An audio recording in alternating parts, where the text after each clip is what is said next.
521. The Found Vanishing Cabinet. After Scott finished speaking, everyone dispersed to search the castle for the missing vanishing cabinet. Scott contacted Professor Dumbledore and explained the situation. A vanishing cabinet, Dumbledore murmured, thinking back. Hogwarts does have one. He praised Scott's vigilance. This is a defensive loophole, and it's not something to publicize. I will tell the other professors and the house elves to search. When the call ended, Scott went down to the basement alone. He wandered through dim corridors until he reached the dilapidated dungeons near the classical music club. He passed row after row of long-abandoned cells, rusted bars, chains dangling from the ceiling, but found nothing obvious. Then he looked at the far wall. He remembered emerging from here the time he and Medea had left her underground chamber. He stepped closer, tapped the thick stone, and probed carefully with his magical perception. There was indeed a hidden entrance in the wall, but without the correct password, the door would only be forced by violent means. Impossible, since the castle's magic formed a hole and damaging one part would affect others. Scott didn't try. Only Medea, himself, and Dumbledore knew about the passage. Medea's secret would not be known to Voldemort's followers. As he turned to leave the dungeons, a house elf suddenly appeared in the corridor, let out a little shriek, then bowed deeply. "Oh, esteemed Mr. Trollope, Lulu greets you." "Hello, Lulu." Scott smiled at the familiar elf. "You've received Professor Dumbledore's instructions?" "Yes, Lulu and our companions are searching for the vanishing cabinet," Lulu answered respectfully. "It used to be placed outside Mr. Filch's office. Later we moved it to the room of requirement." "So you handled it?" Scott said, relieved. "When it comes to finding things, you're the best. I hope you'll find it quickly." "Oh, thank you for your praise." Lulu's eyes widened with emotion. "We will definitely find it." Scott left the basement and began checking areas outside the main castle. Courtyards, gardens, the boathouse, the owlery. Magic interference inside the castle made detection harder. Outside, his perception worked better. Still, after walking around the grounds, he found nothing. Helena floated over to him and said she had searched the room of requirement and the entire 8th floor to no avail. Scott took out his magic mirror and contacted the other members of the Babel Tower. The segmented mirror filled with their avatars. "How's it going?" he asked. "Fred, 7th floor, nothing. George, 6th floor, same. Eddie, 5th floor, nothing. Roger, 4th floor, nothing. Milton, 3rd floor, nothing. Luna, 2nd floor, haven't checked half the places yet." "Keep searching," Scott said. "Professor Dumbledore has already warned the other professors, and the house elves are searching too." That news buoyed everyone. "We'll find it soon this way." Scott and Helena scoured the 1st floor. An afternoon passed. Just before dinner, as Scott had hoped, a house elf found the cabinet. It was Lulu. The location was unsurprising, a Slytherin dormitory, not one Malfoy used, but the female dorm where Jasmine Travers had once lived. After Travers had died in an unfortunate splitting accident, no one wanted to move in. The room stayed empty and rarely used. Lulu found the vanishing cabinet hidden under the bed and quietly moved it to Professor McGonagall's office.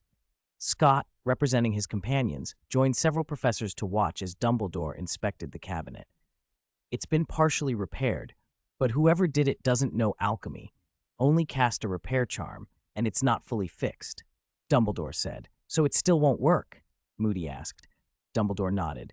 Slughorn let out an audible sigh of relief. Moody slammed his cane on the floor, his magical eye whirring as it glanced toward Slughorn. "In other words, a little viper is still hiding in Slytherin." "Impossible," Slughorn snapped. "Alastor, you can't suspect my students without proof," Moody sneered. "Lord Voldemort was once your student too." Slughorn's face went white with fury, words dying on his tongue. Professor Sprout reached to steady him. Dumbledore intervened before Moody could add anything more. "After all, Lord Voldemort was once my student too," he said quietly. The comment seemed to temper Slughorn a little, though he still looked dejected on the sofa. McGonagall turned back to the matter at hand. "In any case, someone has been trying to repair this cabinet, and we must find them." "That's simple. Let the house elves put it back in its original place," Flitwick suggested. "Then we wait and watch." Scott understood the implication. He took the small surveillance eye he carried and handed it to Lulu, instructing her to install it in the empty dormitory. Lulu took it with a respectful bow and disappeared with the cabinet. After that, we shouldn't interfere, Scott added. Let them keep working on the repair. Moody agreed. Once they think the cabinet is ready, we can act first and catch them by surprise. The other professors hesitated. I'm not saying you, Moody waved off. You're a professor, not an Auror or a member of the Order. It's not about identity, Slughorn protested. I just think the plan is risky. And if a student did this while under a control charm, we should rescue them, not punish. I agree, Moody said. If a student's been charmed, we'll fix the cabinet after we rescue them. He turned to Scott. Mr. Trollope, lend me your magic mirror for surveillance. I'll watch it personally. No problem. Scott handed over the mirror and showed Moody how to use it. The mirror held no longer secrets for him. During the summer, he had made a replacement and transferred all the original's secrets to the new one. After leaving McGonagall's office, Scott found his friends waiting down the corridor. Any luck? They asked, voices overlapping. It was Slytherin. We expected as much, Scott explained briefly and asked them to keep the matter quiet. Everyone nodded. Fred and George couldn't help but gloat a little. Just wait, Moody will catch the culprit red-handed. Let's go. It's dinner time, someone said, and talk turned to food and speculation. After dinner, Scott went alone to Professor Flitwick's office with the research materials he'd gathered on Yggdrasil and Gungnir. He wanted, among other things, to apply for access to the crown and to share the materials with Flitwick. The professor had been endlessly generous with his teaching. Scott wanted to repay him with this rare knowledge. Flitwick was visibly moved. He clasped his hands, torn. This knowledge is too precious, Scott. You risked a lot to retrieve it. I shouldn't accept it thoughtlessly. You've already helped me more than I can measure, Scott said. Please, take it. That softened Flitwick. He wiped his eyes and smiled through tears. I have never felt so gratified. Scott admitted another motive with a grin. I'm selfish. After my adventures, I founded an organization, Babel Tower. Its purpose is to bring wizards together to research and build a better, purer magical world. You have the mind and experience to make this knowledge useful. I want you on board. Flitwick, who disliked war and wouldn't actively fight Voldemort, loved the idea of uniting wizards in scholarly pursuit. He pictured a world where combined wisdom made magic gleam anew. After a long conversation, Flitwick accepted Scott's materials and joined the Babel Tower. Pleased, Scott put on the crown and used its effects to consolidate what he'd learned. Professor Flitwick, meanwhile, lost himself in the documents, already thinking about how to lower the threshold for using the ancient magics. The day after the Vanishing Cabinet was found, before the afternoon Defense Against the Dark Arts class, Professor Moody returned the magic mirror to Scott. Have you found someone to try to repair the Vanishing Cabinet? Scott asked in a low voice. See for yourself, Moody said, but we have class first. Scott watched the other students file into the classroom and reluctantly put the mirror away. Since the education reforms, Defense Against the Dark Arts had two long parts, theory and dueling.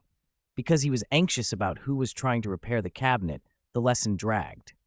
When the theoretical portion finally ended and dueling began, Scott stood at the side and watched. His super magic advancement had put him so far ahead of his classmates that Moody judged dueling practice pointless for him. Scott was effectively an assistant, there mainly to spring into action if someone was endangered. By the time class finished, he wasn't in a hurry. He lingered, hoping to speak with Moody about what would be done next. Moody refused.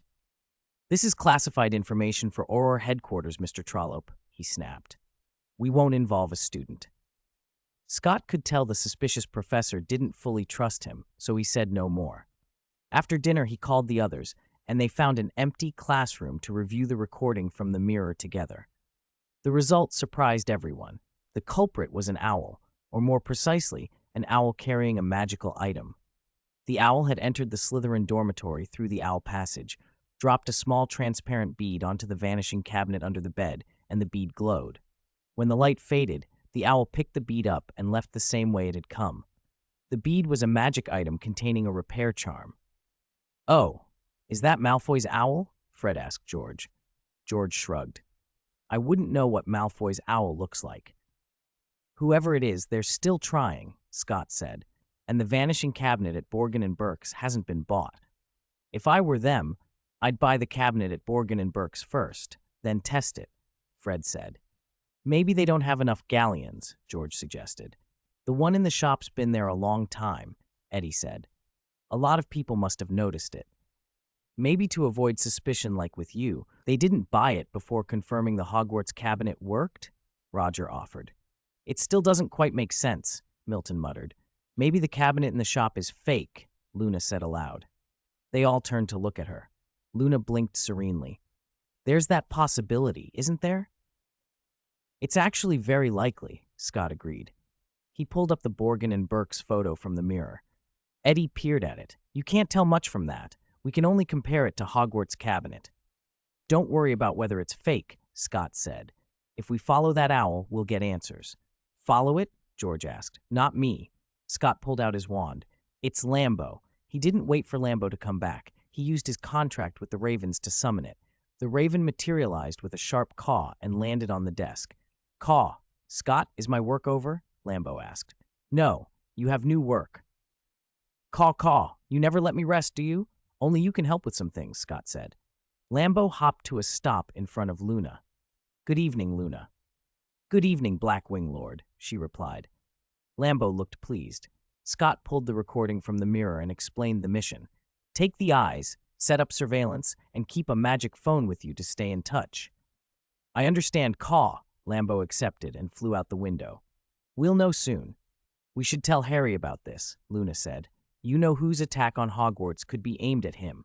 We could tell Harry, Fred said, but that means telling Ron and Hermione. Our silly brother Ron is a big mouth, George grumbled, and Hermione will watch everyone like Professor McGonagall, worrying about every little thing. Let's keep it quiet until we have solid information, Scott decided. Even if it wasn't a student, someone at school could be passing messages to that side, Eddie warned. Time's up. Scott glanced at his watch. I have Transfiguration Club. See you later. Scott had, in effect, become an assistant at the Transfiguration Club as well. Professor McGonagall often asked him to demonstrate or share techniques. He never refused, though his demonstrations were limited to pure transfiguration. No one else could combine transfiguration with charms and ancient runes like he could. After club, he came down to find the Weasley twins waiting on the staircase. Quick, did Lambo follow them? Fred demanded. We want to know who's on the other side, George added. You're impatient, Scott said. That owl won't show up until curfew. He waved them off and headed down the stairs. The twins grabbed him. No, we can't wait until tomorrow, they said. Maybe we can sneak into the Ravenclaw dormitory tonight. Just then, Angelina Johnson approached. Oh, Fred, she said with a smile. So you weren't waiting for me? Hey, Angelina, of course I was waiting for you, Fred replied, dropping Scott and taking her hand. Let's go back to Gryffindor together. They walked off down the corridor. Angelina glanced back. George, aren't you coming? I'll tell Alicia you want to walk longer. I'll go back with you, George said, jogging to catch up. Scott gave Angelina a thumbs up as they left. You two idiots. You forgot the magic phone, he called after them. Love makes people stupid, he thought, and went down to the dormitory. His roommates were eager for updates. Lambo will notify me when it has something, Scott said, then went to shower. After curfew, he lay on his bed and opened the magic mirror to check the real-time view of the Slytherin dormitory. Not long after, Roger and Eddie gathered at his bed, and Milton had even gotten up. Scott reached for his wand and projected the mirror image onto the ceiling. All right, everyone, lie down and watch, he said, waving them back toward their beds. It's here, Milton whispered. In the footage, a small owl landed and fixed the vanishing cabinet with a magic bead. When the bead finished glowing, the owl picked it up and flew away.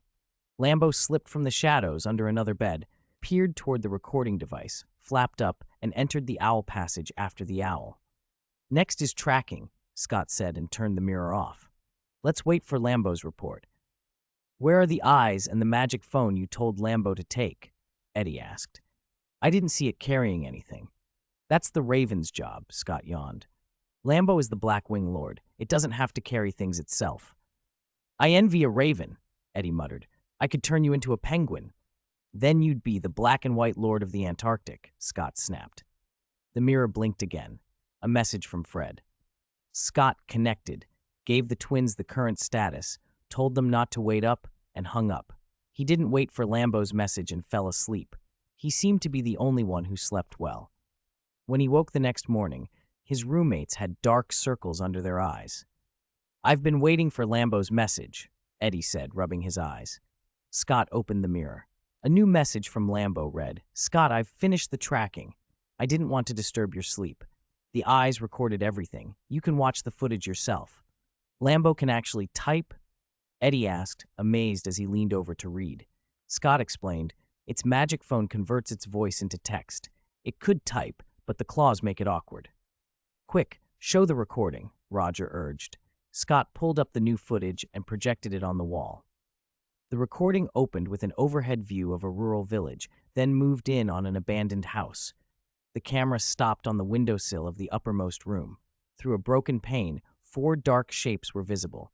2 thin, 2 very broad. The owl they'd seen at Hogwarts perched on a battered cabinet inside. "It's a vanishing cabinet," Eddie said. "By the size, it definitely is." A female voice spoke in the footage. Eddie recognized it. "Oh, Parkinson and Malfoy," Roger nodded. "The other 2 must be Crabbe and Goyle." "No." Scott watched as Malfoy reached into the cabinet and took something out. He examined it and tossed it away. "The apple's still rotten," Malfoy said. "It hasn't been repaired yet." He threw the apple to the floor in disgust. "We continue tomorrow." Crabbe and Goyle whined. "Draco, why are we doing this secretly? Why don't we tell the Dark Lord about the vanishing cabinet? Or tell the adults. They'd know how to fix it better." "Shut up," Malfoy snapped, then stalked to the window. The image clarified enough to see his face, half covered by a black hood. "We can't tell the Dark Lord before we're ready. That won't count as any credit," he said, voice tight with anger. "We can't ask others for help. Then the Dark Lord won't value us. Do you understand?" "We understand," Crabbe and Goyle replied in their usual dull voices. "Humph," Malfoy was furious. "You don't understand at all. Our situation is terrible. We were expelled from Hogwarts. Our parents aren't the Dark Lord's most trusted people anymore. We have to do something ourselves that shows we're useful, so the Dark Lord will appreciate us." "Draco." Pansy Parkinson moved beside him and tried to soothe him. "Don't worry, I'll always be with you." Malfoy gave her a cold look. "It's not that bad. Professor Snape still appreciates you, and he's willing to teach you. And there's Mrs. Lestrange. She's one of the Dark Lord's most trusted. She's your aunt." "Don't mention it, Pansy. You know Aunt Bella is a pure madwoman," Malfoy warned sharply. "Remember, don't let her find out what we're doing." "I understand, Draco," Pansy replied, putting on a smile. "All right, let's go. We'll come back tomorrow." Malfoy didn't seem willing to say more. He apparated away with his 3 companions. "They actually learned apparition," Eddie exclaimed, green with envy. "If you drop out of school," Roger said with a smile, "you could secretly learn apparition too, as long as the Ministry doesn't catch you." Eddie ignored him and stared at the image of the vanishing cabinet on the mirror's screen. "They didn't take the cabinet, probably because nobody goes into that old house." "That's a Muggle house," Roger said. "Wizards wouldn't go near it. A Muggle-repelling charm would be enough to keep them out." "But now we know," Eddie said. "Even if we know, we won't do anything," Scott said. "Professor Moody is planning to use the cabinet to find the Death Eater's stronghold." Milton asked, "Should we tell the professor about this new discovery?" "Of course." Scott picked up the magic mirror. "I'll send the footage to Dumbledore." He worked quickly and forwarded the recording. "I can guess what Professor Moody will do." Eddie went on, laying out his theory. "They'll repair the cabinet here at Hogwarts. After Malfoy and his group confirm it, they'll take the other cabinet to the Death Eater base. Then either they move this cabinet away from Hogwarts and set an ambush, or they attack directly through it." "What do you all think?" Scott asked. Roger glanced at the footage. "Both plans have problems. You know the vanishing cabinet's small. At most 1 person can go through at a time." "That's true," Eddie said. "I wonder how they'll manage it." Milton suddenly panicked. "Never mind that. If we don't leave the dormitory now, we'll be late for class." "Oh," the 4 of them scrambled to wash, dress, and hurry to their respective classrooms. During the break, Scott sent another message to Dumbledore. He suggested trying to use Yggdrasil to widen the spatial passage between the two cabinets. If the passage were opened wider, a small group could get through without being trapped and besieged on the other side. Dumbledore replied quickly.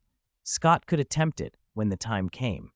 Scott guessed Dumbledore would favor Eddie's second plan, strike proactively before the Death Eaters were ready. At noon, Fred and George finally caught up to Scott and watched the surveillance footage from the night before. It really is that Malfoy kid, Fred said, unsurprised. Poor Draco. Looks like their family's standing with the Dark Lord isn't what it used to be. George put on an exaggeratedly sympathetic face. Then the two chimed together. He's trying so hard to gain the Dark Lord's favor. So young. It must be so hard. Fred snickered, all because Lucius is being useless. Scott shrugged. We don't have enough information to know what's really going on. It looks like the Malfoys and their close allies have been pushed to the margins among the Death Eaters. Fred stroked his chin. That doesn't rule out Lucius doing it on purpose. Possible, George said. Dad says the Malfoys have always been cunning and good at adapting. Scott frowned thoughtfully. You mean Lucius might be distancing himself to keep an escape route? Fred nodded. When Voldemort first fell, Lucius managed to get out by being clever. He knows how to look after himself. Scott considered it and found the idea plausible. Voldemort was no ordinary leader. Most pureblood families followed him only when it benefited them. Now, with Voldemort more unhinged than ever, most Death Eaters obeyed out of fear. Only zealots like Bellatrix Lestrange and Barty Crouch Jr. truly shared his madness. It wouldn't be impossible for a calculating man like Lucius to hedge his bets. If that's true, Scott said with a small smile, young Draco's just undermining his father's careful plans. Kids who've never had to prove themselves always try something big to stand out, Fred said loftily. Draco's spoiled, George added. Not much subtlety. He's all bluster. Some cleverness, but not the real thing, Fred agreed. Scott thought of Draco's constant provocations toward Harry as evidence.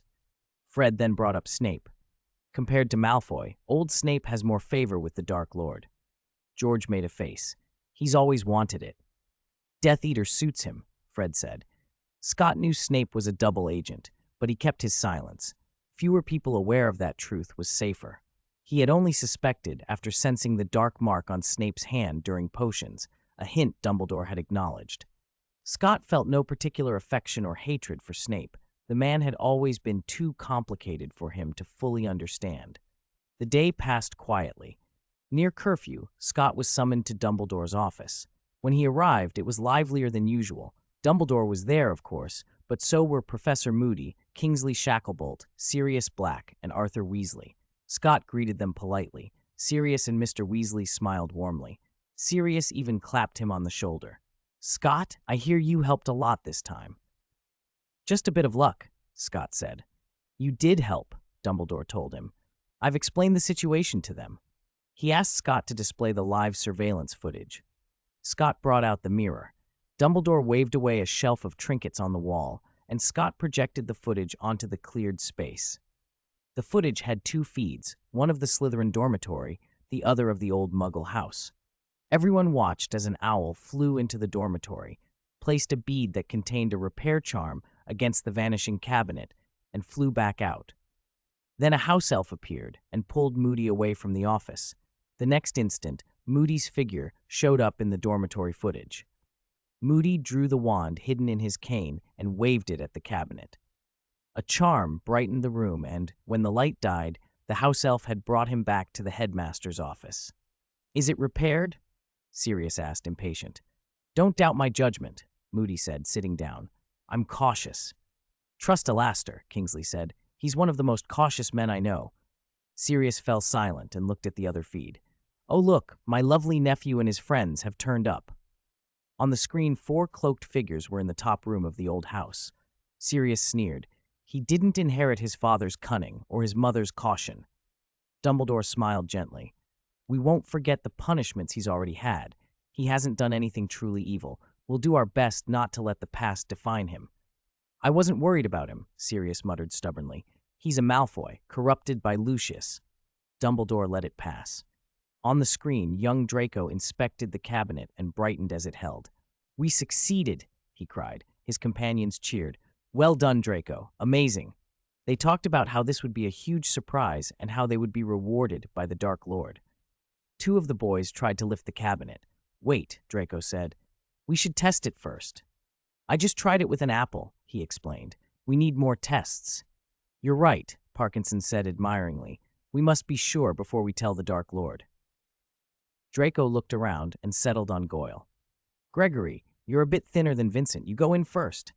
"Me?" Goyle hesitated and looked to Pansy. "Pansy's thinner. Let her go."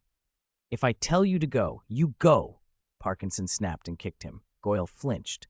"All right, let's try with a small animal first." Crabbe immediately apparated away. Everyone in Dumbledore's office watched the feed in tense silence. More than 10 minutes later, Crabbe returned on the screen with a rabbit clutched in his hands. "I caught it in a muggle's yard. They didn't see me," he said proudly. "Good job, Vincent," Draco praised. He tossed the rabbit into the cabinet. It blinked out of sight. "It worked!" Crabbe and Goyle shouted together. Draco told Goyle to get inside and fetch the rabbit. Goyle knelt and climbed into the cabinet. On the Slytherin feed, his upper body appeared under a bed. He crawled out, clumsily caught the rabbit amid excited grins, then crawled back into the cabinet and reappeared in the old house, yelling, "I reached the dormitory. No one lives there now." "Perfect," Draco said, barely containing his excitement. "Now we can tell the Dark Lord for sure." "I knew it would work," Parkinson squealed. "Help me, I'm stuck," Goyle shouted suddenly. Parkinson barked, "Let go of the rabbit, idiot. You've squashed it." Crabbe hauled Goyle free. He dropped the dead rabbit and, together with Crabbe, hoisted the cabinet. "Let's go. Follow closely." Draco and Parkinson apparated away first. Goyle and Crabbe, lugging the heavy cabinet, tried to apparate after them. Because they were carrying it, their apparition was slightly off. A cry of pain echoed, and a small pool of blood was left behind. "Disapparated?" Arthur Weasley gasped. Moody's voice was grim. "They're lucky. They're injured, but they didn't leave any limbs behind." Sirius stood up. "Now we move the cabinet somewhere else." "No need to hurry," Dumbledore said gently. "Voldemort won't simply accept the children's report. He'll send someone to verify." "But if an adult wizard arrives, the Slytherin students could be in danger," Kingsley warned. Sirius waved him off. "Death Eaters won't harm Slytherin students. They're all family." "There are half-blood children in Slytherin," Kingsley said. "They might be at risk." "They'll be cautious," Moody replied. "They don't want to alert us." "Don't worry," Dumbledore said. "I will watch." Sirius's eyes gleamed. "Once Voldemort sends someone to check, it'll be our chance." "Not so fast," Dumbledore said. "Voldemort will prepare carefully. We must wait and choose our moment." Sirius chuckled. "Either way, we'll give them a surprise before they're ready." Chapter 524, Temporary Change of Plan. In the headmaster's office, everyone waited, watching the surveillance footage until it grew late. There was still no movement. It's getting very late," Sirius said. "Those students wouldn't dare disturb you-know-who at this hour." "Let's disperse for now," Moody said. "We can reconvene tomorrow." They all rose. "I'll keep an eye on things," Dumbledore said. "Let me keep an eye on it," Alastor Moody countered. "At least I'm younger than you." "Oh, thank you, Alastor, but I need little sleep at my age," Dumbledore replied with a small smile. "I'll head back to my dormitory then, Professor Dumbledore." "The cabinet can stay with you," Scott said, and took his leave. Back at his dormitory, his roommates were already asleep. Scott washed and slipped under the covers. Sleep took him quickly. The next day passed without incident and without new information. Members of Babel Tower peppered him with questions about what he had seen the night before. He told them the full story, satisfying their curiosity. "You'll be involved," Luna said, looking at him. "I'll help," Scott answered, "but I'm not sure I'll be taking part personally." Luna's voice drifted. "Perhaps the outcome will be a bit unexpected." "Oh? Did you see something?" Scott asked. "It's a little blurry," Luna shook her head. "I didn't see clearly." Her ability still seemed unstable, but Scott wasn't worried for himself. He was confident he could withdraw unscathed if things went wrong. That evening, he was summoned to the headmaster's office again. The same group had gathered. "Voldemort has already sent people to verify it," Dumbledore told them.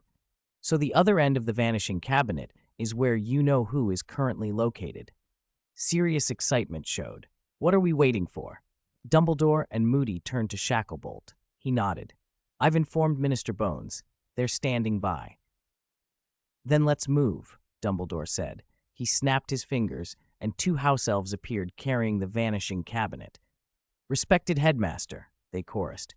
You've worked hard, Dumbledore said to them. I'll need your help shortly. Tears of pride welled in the house elves' eyes. We will carry out your orders resolutely, respected headmaster. Dumbledore walked to the fireplace. We'll go by Floo. The address is Mirror House. He let the others go first. Sirius, eager as ever, scooped a handful of Floo powder and called the address, disappearing into the green flames. Your turn, Scott, Dumbledore said. Moody spoke up. Albus, are you sure about this? A student participating? Dumbledore smiled. Alastor, Scott is both capable and wise. You cannot treat him like a child. He is a child, Mr. Weasley protested, looking at Scott with some disapproval. I'm already an adult, Professor Moody, Mr. Weasley, Scott reminded them, but Moody only fixed him with a steady stare. This operation is dangerous. Wizards involved might even sacrifice their lives. At least I can withdraw unscathed, Scott said confidently. I hope you don't regret it, Moody muttered, then fell silent. Scott tossed Floo powder into the hearth. Mirror House. When he stepped out of another fireplace, he found himself in a surprisingly old-fashioned room. Oh, Scott, Sirius stood in the doorway and waved him over. Come look, this place is a bit creepy. Scott followed and saw why. The living room outside was plastered with mirrors and decorated in skirts of pink lace and frills, an explosion of girlish, dreamlike colors. For a man, it was an almost absurd sight. Is this someone's home? Scott asked. Whoever lived here, he thought, must be singular. Sirius shook his head. Others emerged from the fireplace behind him, including the house elves bearing the vanishing cabinet. Everyone's expression registered the same shock. A high, affectedly sweet voice then greeted them. A short, stout woman in a fluffy pink cardigan and a little black bow in her hair entered with an exaggeratedly pleasant smile. Welcome, she said. I am Dolores Umbridge, Senior Undersecretary to the Minister for Magic. Welcome to my private residence. Dumbledore stepped forward and shook her hand without changing expression. Thank you, Dolores. Oh, I always support the minister's work, Umbridge said with forced cheer. Sirius muttered under his breath, clearly displeased. She's still an undersecretary? Always has been, Shacklebolt whispered. Fudge promoted her before. Does Bones trust her? Sirius asked sourly. I don't trust her. We should choose a different place for this plan. Moody's magical eye rolled and regarded Umbridge. You don't have to trust her, Sirius. She just curries favor for the sake of currying favor, no matter who sits in the minister's chair. Shacklebolt added dryly, she'll uphold the minister's decisions, whoever the minister is. Umbridge moved toward the group with as much affected elegance as such a person could muster. When she reached Scott, she peered at him. You're Trollope, who took part in the Triwizard tournament. Dumbledore, why bring our little champion here? Scott is one of Hogwarts' most outstanding students, Dumbledore said. His magic could be useful. Umbridge scrutinized Scott from head to toe. He regretted being involved for a moment. He didn't relish her gaze. For a heartbeat, he wondered if Luna's vague vision had meant Umbridge causing trouble. Then, Minister Bones strode through the fireplace, followed by a number of aurors. Umbridge brightened and hurried over to her, bowing slightly. Minister, you've arrived. Welcome to Mirror House. Please tell me if there's anything I can do. Madame Bones surveyed the room with a slight frown. It was clear she did not much like it. No need, Dolores, she said, cutting through the fawning. Let us leave here and begin the operation. Umbridge hurried after her, shorter steps scurrying to keep up. This is my favorite residence, she protested faintly. But if it's for the work... No, Madame Bones said firmly. The group crossed outside into bright moonlight and found themselves on a very small island, no bigger than the house behind them. Scott could feel wards and subtle magic woven into the place, hiding the island. Professor, why this location? Scott asked Dumbledore. Is there any specific reason? Dumbledore explained their initial plan. Use the vanishing cabinet to strike Voldemort and the Death Eaters unawares in the night. If Scott could expand space with his high-level magic, their chances would be better. The island's remoteness and concealment made it an ideal fallback point if things went wrong. If the Death Eaters chased them through the cabinet, they could retreat here and regroup. Remote and hidden? Scott frowned. Aren't there hidden places everywhere? Why this one? Dumbledore smiled softly. Because Madame Umbridge is senior undersecretary to the minister. So Bones had felt compelled to let Umbridge have her favorite house. Scott felt the operation had just acquired a fairly unstable wild card. A thought struck him. Professor, I have a better idea. Dumbledore, intrigued, stepped aside with him. Go on. Instead of taking the initiative, Scott said, let's bait them. We can replicate a Slytherin dormitory, or even the whole Slytherin common room, somewhere near Hogwarts, on the far side of the Black Lake. If the Transfiguration is done properly, it will look and feel authentic. Then we hide the vanishing cabinet there and wait. When the Death Eaters come, we spring the ambush. Dumbledore's eyes lit. That would be far more effective than a single cabinet in a dormitory. If we set up the environment properly, we could catch more of them. With careful defensive wards and an anti-apparition charm, Scott added, I can use Yggdrasil to open a temporary pocket of space and trap them completely. I have a one-time Philosopher's Stone and a magic crystal. If the cabinet won't cross dimensions, we could stage the battlefield within Odin's eye. Dumbledore's face broke into a quick, approving smile. We'll change the plan. He spoke quietly with Madame Bones, and she announced the alteration. Everyone was surprised, but when Dumbledore laid out the new idea, they agreed it was superior. They returned to Hogwarts by flu. Without lingering in the headmaster's office, they left the castle, crossed the Black Lake by boat, and arrived at the far shore. Madame Bones and Shacklebolt had already apparated there with the main force of Aurors. Dumbledore and Scott set to work.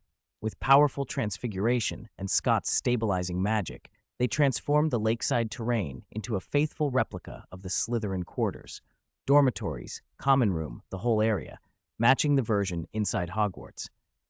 Dumbledore handled most of the intricate transfiguration. Scott supplied the raw magical power and the spells to hold the effect steady. Even Dumbledore was a little out of breath after performing such an enormous, intricate transfiguration all at once. He took a moment to steady himself before moving on. Scott followed him into the Slytherin common room they had transfigured and helped place scrying charms in hidden nooks. Finally, they slipped a vanishing cabinet under a bed in the same room. When they resurfaced, the others had already erected anti-apparition wards around the area. Now we wait, Dumbledore said, exhaling. He instructed Minister Bones to take the others away for the time being. Minister Bones nodded and led the main group off to hide in the distant woods. In the end, only Scott and Dumbledore remained on the spot. Are you all right, Professor? Scott asked. They might need to face you-know-who next, and Scott was a little uneasy about whether the headmaster could hold up. Don't worry. Dumbledore had settled back into his usual composure. He will not come rushing here. They moved into the trees nearby and took out the magic mirror Scott had given him. Then the long vigil began. Scott and Dumbledore watched the monitoring feed in the mirror. They waited more than 2 hours. Just before dawn, a hand emerged from the vanishing cabinet beneath the bed. The horror movie moment sobered Scott instantly. They're here, he whispered. Yes, Dumbledore said. A thin figure crawled out into the dim room. Draco Malfoy. He was very pale, his face lined with fear. One by one his 3 companions followed, all ashen and trembling. Scott blinked. You know who actually sent these kids first? Dumbledore sighed. Tom hasn't changed. They avoided saying the name aloud, fearing even the mention might let him trace them. Draco didn't wait to be scolded. Bellatrix Lestrange, hair in wild black tangles, slid out next. Aunt Bellatrix, Draco muttered, terrified. Shut up, Draco. Bellatrix shot him a fierce glare. There was nothing like familial warmth in it. Draco fell silent and shrank back into a corner with the others. Bellatrix stepped to the side, and Scott noticed she limped. He remembered Golzon's bite from last semester and smiled inwardly. Golzon's saliva was highly poisonous, and while Bellatrix had escaped then, it seemed she had missed the best chance for treatment. Perhaps Snape had not, or could not, detoxify her completely. No sooner had the thought crossed his mind than Snape appeared on the monitor. He was draped in his customary inky robes, greasy black hair falling about his face. After crawling out, he drifted to a window and stared out at the black lake, lost in thought. Scott had always wondered, with Snape playing a double game, why had Dumbledore waited until the vanishing cabinet operation to try to learn you-know-who's whereabouts? Perhaps after the last failed operation, the Dark Lord had grown more cautious, severing any chance for communication. If Snape had been cut off, he wouldn't know this mission was a trap. Scott found himself curious to see how the Potions Master would perform in the coming fight. Lucius Malfoy appeared next. He strode straight to his son, scowled, and struck Draco's head with the snake-headed cane. More Death Eaters crawled out until the tiny dormitory was full. All stood silently, heads bowed. Scott's eye caught Roll, Medea's undercover agent who had been planted at the Dark Lord's side. Then a black mist poured from the cabinet, swirled into the air, gathered, and took human form. Lord Voldemort emerged. Scott had hoped to see him humiliated or diminished by the cramped escape. Instead, the Dark Lord stepped into the room intact. "Master!" Every Death Eater dropped to one knee. Voldemort's blood-red eyes narrowed as he scanned the dormitory. "It has been decades," he said, voice low and filled with a strange nostalgia. "I did not expect to return here." "Master!" Bellatrix looked up, rapture in her eyes. Soon the whole wizarding world will belong to you. With this operation, we will surely kill Dumbledore." "You are right, Bellatrix." Voldemort acknowledged her with a thin, approving smile, then looked at the others. "Do you know why?" He didn't wait for answers. "Because this is Hogwarts. It is the place where Dumbledore cannot give ground." "Tom truly understands me," Dumbledore said softly from their hiding place. "To protect Hogwarts, I cannot retreat a single step." "Everyone at Hogwarts will not retreat," Scott added. "It was the same last time." Dumbledore smiled, but it was tinged with wariness. "I know. Of course I know."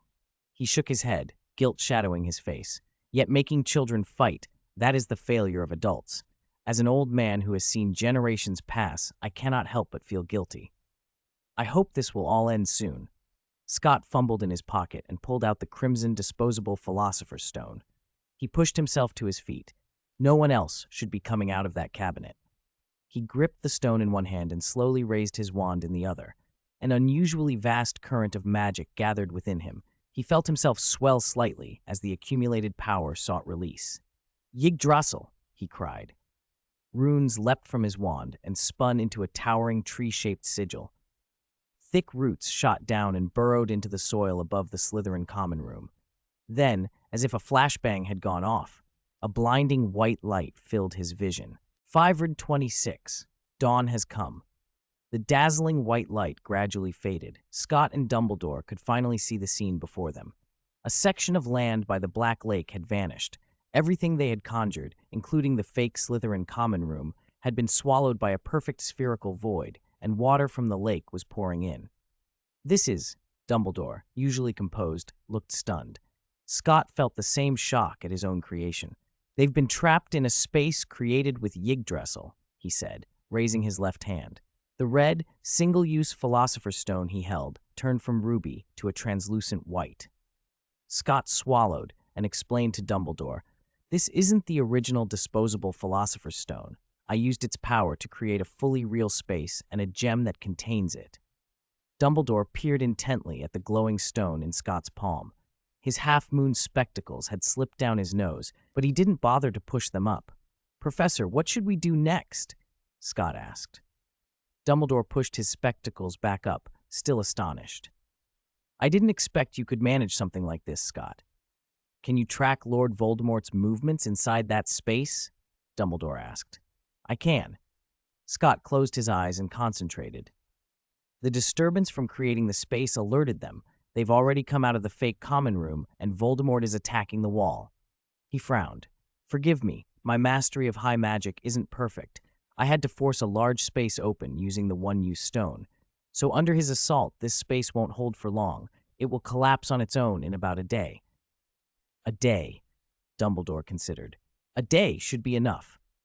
Wizards who had been hiding in the woods on the far side of the lake hurried over, mouths opening at the sight of the yawning void and the rushing water.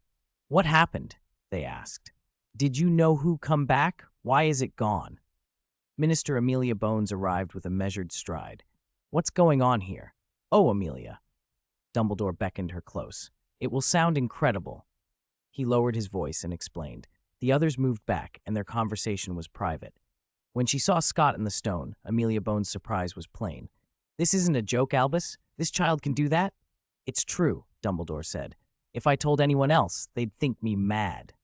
She studied the translucent gem in Scott's hand. "So, our mortal enemy, the Dark Lord, and his Death Eaters are trapped inside this little stone?" "They aren't literally packed into the stone," Scott said. "I opened a whole alternate space. This gem is the container, the key to that dimension." "That's a good way to put it." She looked at Scott. "You're Scott Trollope, aren't you?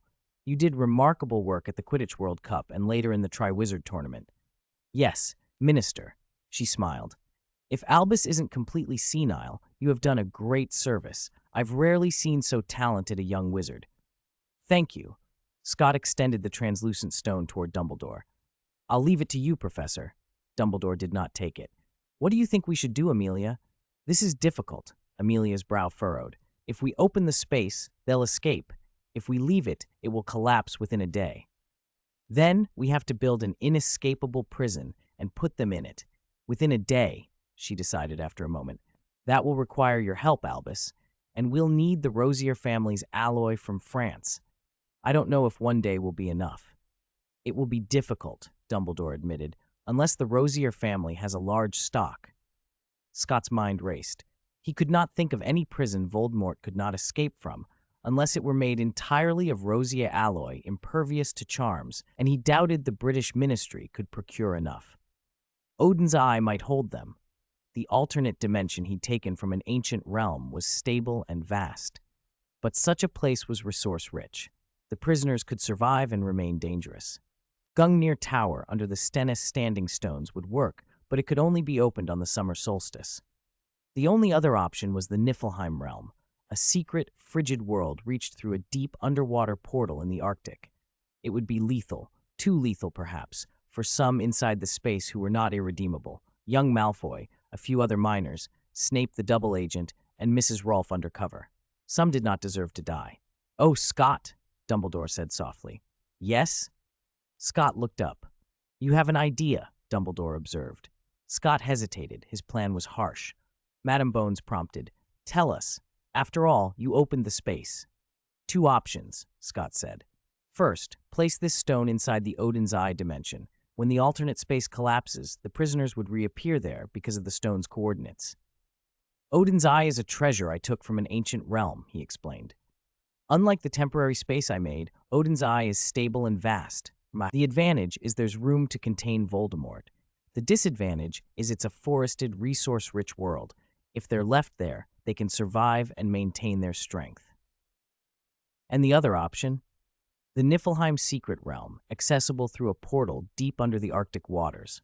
I've been there. The advantage is that only I can open that passage, and it's located deep underwater. The realm itself is ice and snow with unforgiving cold and no food. Survivability would be near zero." Amelia's frown tightened. "If it were only Lord Voldemort," she said quietly, regret in her voice.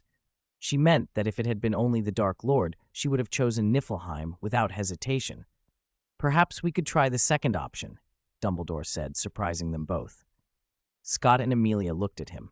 Dumbledore asked, "Can you control the entrance and exit of the alternate space? If you can open a passage only large enough for one person, perhaps Lord Voldemort will rush out first and we can close it behind him." Scott understood. The plan was to connect the passage of Scott's temporary space to the Niflheim portal, lure Voldemort to go through alone, and then seal both entrances. If it worked, it would be a life sentence. Even if Voldemort could not truly die because part of his soul lived elsewhere, he would be contained and helpless. "I can try," Scott said, "but I can't guarantee success." He might send others out first, like with the Vanishing Cabinet. He was the last to appear then. "Then we need to provoke him, to make him impatient," Dumbledore said. Provoking Voldemort across an alternate dimension seemed impossible. Even Scott, who had created that space, could sense inside it, but could not alter anything within. But there was one connection the space could not sever: Harry. The scar carried a fragment of Voldemort's soul. That link might be used to bait him. Dumbledore and Amelia began to whisper again. Scott stood by while curious and puzzled gazes fell on him.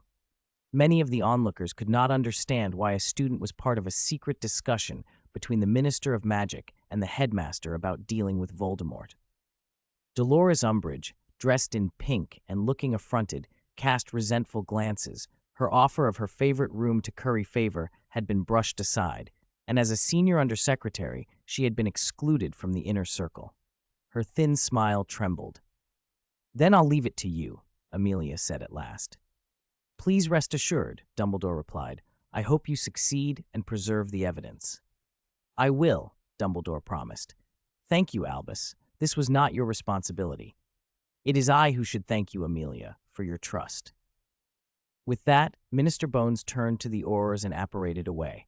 The remaining members of the Order of the Phoenix gathered around, impatient. "What exactly happened?" Sirius demanded. "Why are we waiting until tomorrow for the results?" Dumbledore was deliberately vague. "We have no decisive results yet, but we have a plan to bring them about." "Don't ask so many questions," Professor Moody grunted. "Whatever Albus says, we do. Trust him." "That's right. Dumbledore is always right," Arthur Weasley said with a nod. Sirius scowled, and Lupin patted his friend's shoulder. "Let's head back to the castle for now." Dumbledore looked across the Black Lake at Hogwarts. Dawn had come. By the time Scott returned to Hogwarts Castle, he no longer paid attention to anything that followed. He'd been awake all night and needed to catch up on sleep. He handed the Dimensional Philosopher's Stone directly to Dumbledore, then made his way back to the Ravenclaw common room. It was still early. Everyone was asleep. Scott crept to his dormitory, stripped off his clothes, and fell into bed. It felt like only moments later when a muffled chorus of voices pulled him awake. "Scott! Scott! Wake up! You'll be late for class." "I'm not getting up," Scott mumbled. "I'm not going to class today." "What did you do last night?" He ignored them, turned over, and dozed again. When he rose properly, it was already noon. He showered, changed, and hurried downstairs. On the tower's spiral staircase, he ran into Luna, who was going up. "Oh, good afternoon, Scott," she said, tilting her head.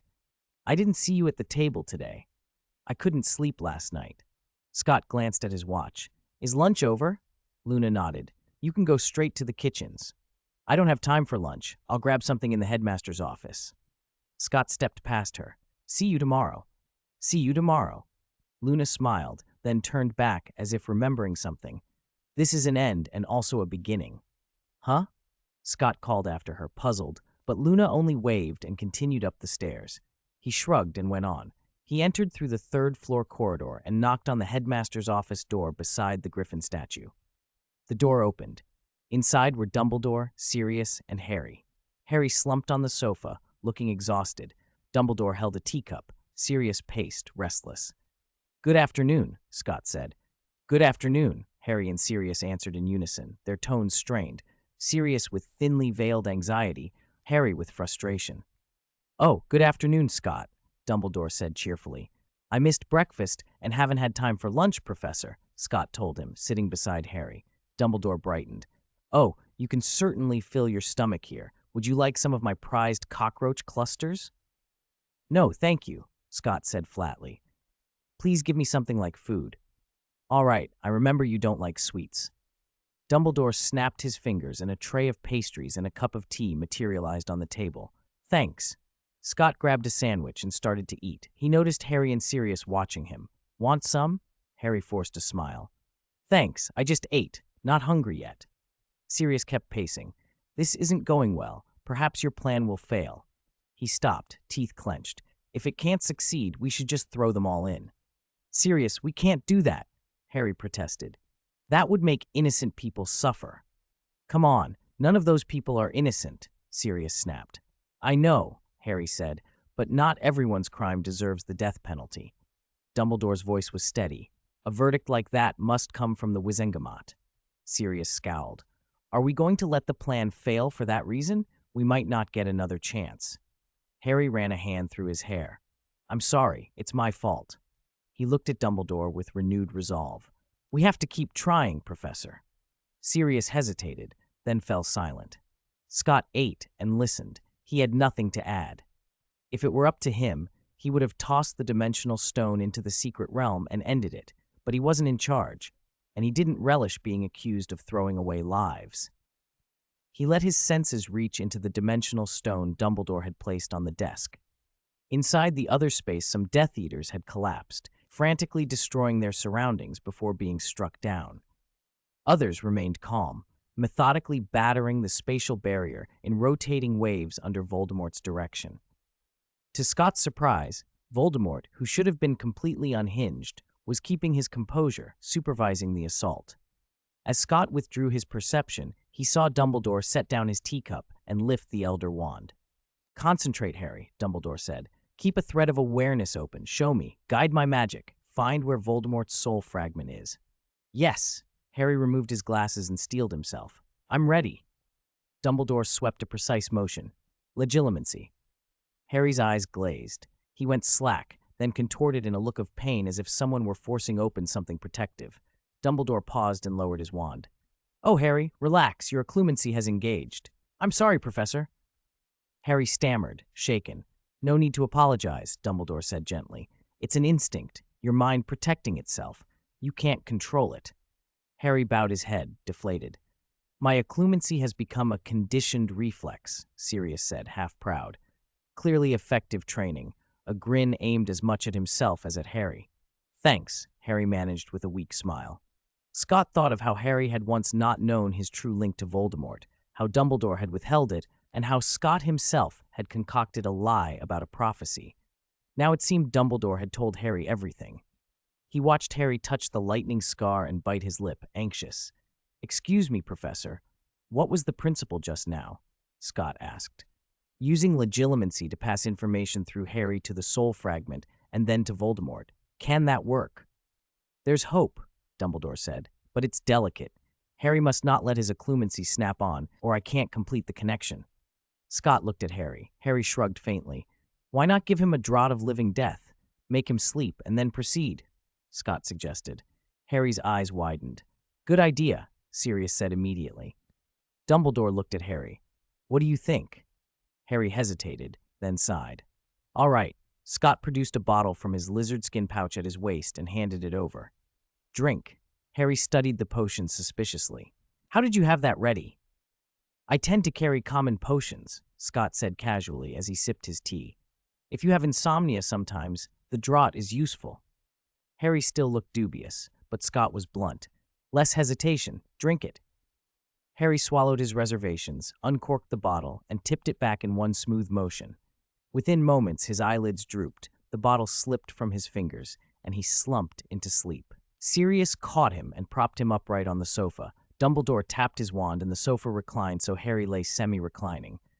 "Legilimency," Dumbledore said, and this time his gesture was broader. He leaned back and closed his eyes. Time stretched. Sweat beaded on his forehead. Scott felt faintly that what Dumbledore was doing was more than legilimency alone. It was a charm evolved from it, touching on something to do with the soul. Sirius watched with mounting worry. Scott remained composed. He probed the dimensional space again. Voldemort had paused his own assault and stood aside, directing the Death Eaters. He showed no sign of receiving any signal until Scott saw a shift cross Voldemort's face, confusion, then anger, then a flash of joy, and finally a return to calm. Dumbledore opened his eyes at last and let out a relieved breath. "Did it work?" Sirius demanded. "It worked," Scott said quietly. "I felt Voldemort's reaction." Sirius punched the air. "Good," Dumbledore exhaled. "If it had failed, there would be no point in trying further." He looked at the sleeping Harry. To reach it, Harry endured pain. Scott and Sirius glanced at Harry. The sleep was not peaceful. He lay frowning, troubled even in sleep. "Well done, Harry," Sirius murmured and stroked Harry's hair like a proud guardian. Scott stood. "Professor, we should go now." Dumbledore nodded and put the dimensional stone away. "Fawkes." He raised his arm, and the phoenix flew into perch on his shoulder. "The distance is considerable. Fawkes will carry us." Scott blinked. "It knows where the Niflheim secret realm is?" Dumbledore smiled. "A phoenix has a special sense. Give it the coordinates." Fawkes cried softly in agreement. Scott whispered the coordinates and took one of Fawkes's tail feathers, then turned to Sirius.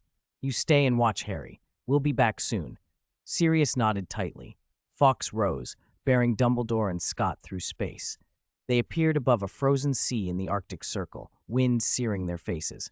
Scott released the feather and floated briefly with his cloak. Then he produced a small sailfish creature, Siren, from his hand, pulled his wand, and cast Engorgement Charm. Pertigo. Dumbledore cast as well, forming a shimmering spherical shield around the three of them. The Syrian swelled to enormous size and rode the seawater, which flowed up and wrapped around the outside of the protective barrier, forming an even larger transparent sphere. The giant water globe dropped into the ocean and merged with the sea. Fawkes, trapped inside with them, cried in distress a few times.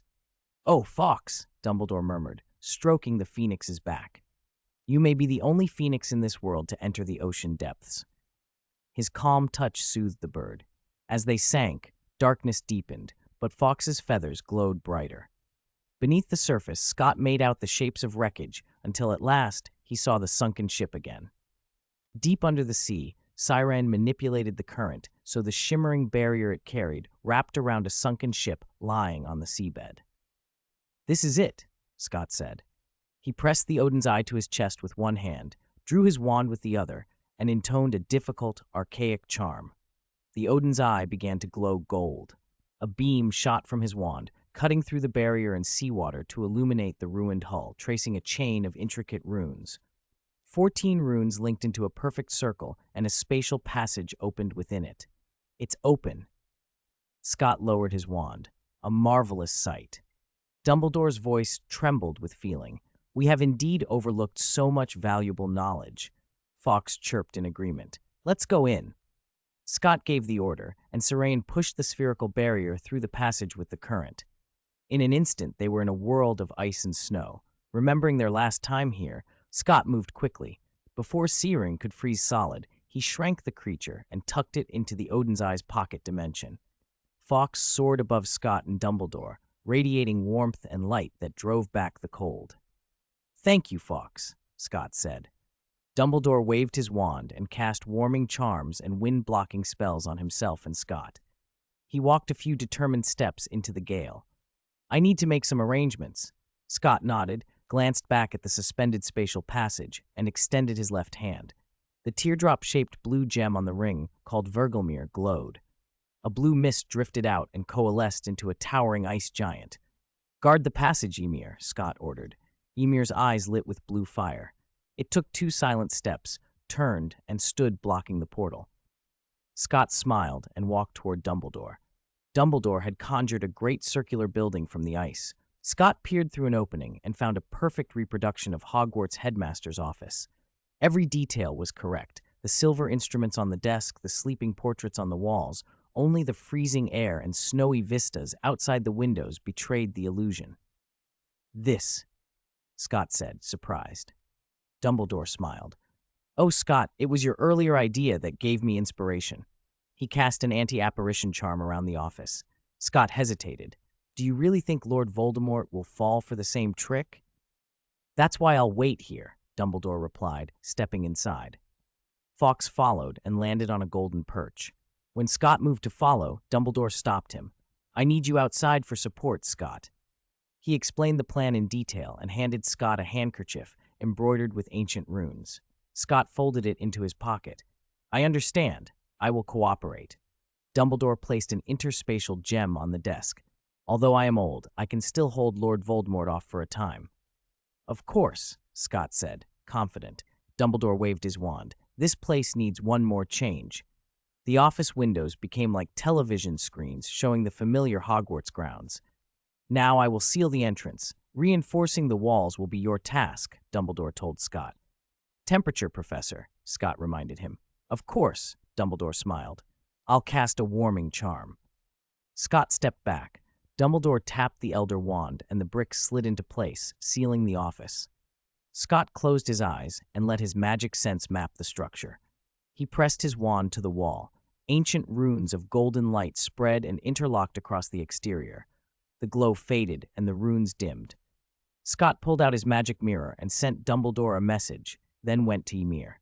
The giant crouched and offered its enormous palm. Scott stepped onto it. Ymir straightened and positioned Scott directly before the passage. The mirror vibrated as Dumbledore answered, "Start, Scott. I'm ready." "Okay, 30 seconds," Scott replied and began to count down mentally. He switched the mirror to Dumbledore's live feed and floated it to his left, then pinned another eye to his chest. At 25 seconds, Scott phased his senses into the interspace. 20 seconds. Lord Voldemort, rested and furious, was assaulting the invisible wall with vicious spells. Blood-red light lit half his face. His expression was obsessed with victory. Many Death Eaters sat exhausted, some distant from him. Only a few, Bellatrix Lestrange among them, remained close. 10 seconds. Dumbledore sat behind the desk in the mirror. 5 seconds. He watched the interspatial gem on the table. 3, 2, 1, now. Scott opened the interspatial passage directly in front of Voldemort. Voldemort laughed, dissolved into black mist, and shot through before his followers could react. A doorway opened inside the conjured office. Black mist poured out. Dumbledore rose, wand in hand. "Ha ha ha! I have seen your plan. It will fail, Dumbledore," Voldemort cackled. "Master!" Bellatrix cried, emerging from the portal. She looked around, then stepped back at the sight of the office. "This is Hogwarts?" she spat. "Get out! This is Hogwarts!" Suddenly the portal snapped shut. Scott exhaled. One more person had come through than they'd planned, but it would not change the plan. Inside the office, Voldemort raised his wand to seize the interspatial gem. Then Dumbledore laid one hand on the desk. The rune-stitched handkerchief beneath the gem flared as its runes glowed, and the gem vanished without a trace. On Ymir's palm, Scott pulled the same handkerchief from his pocket and confirmed the gem nested safely within it. "What have you done, Dumbledore?" Voldemort demanded. "To prevent any more exits, Tom," Dumbledore answered calmly. "But I'm already out." Voldemort's grin widened. "As long as I'm free, I can free them whenever I like." His red eyes bored into Dumbledore. "You know, no one can stop me." Dumbledore shook his head. "I'm afraid you have no such chance, Tom. You can't hide them forever." Voldemort sneered. "You can't hide them forever? Because I'm connected to that boy? That space will collapse soon, unless you kill them all, but I don't think you would." Bellatrix mocked. "Of course not, Master. The great Dumbledore couldn't commit mass murder." Voldemort laughed triumphantly. "So your plan will fail." "There's nothing more to say," Dumbledore replied with pity. "You will remain here forever, and Mrs. Lestrange too." "Ha! Dumbledore, you talk big," Voldemort scoffed. "Make me stay here forever? Just you?"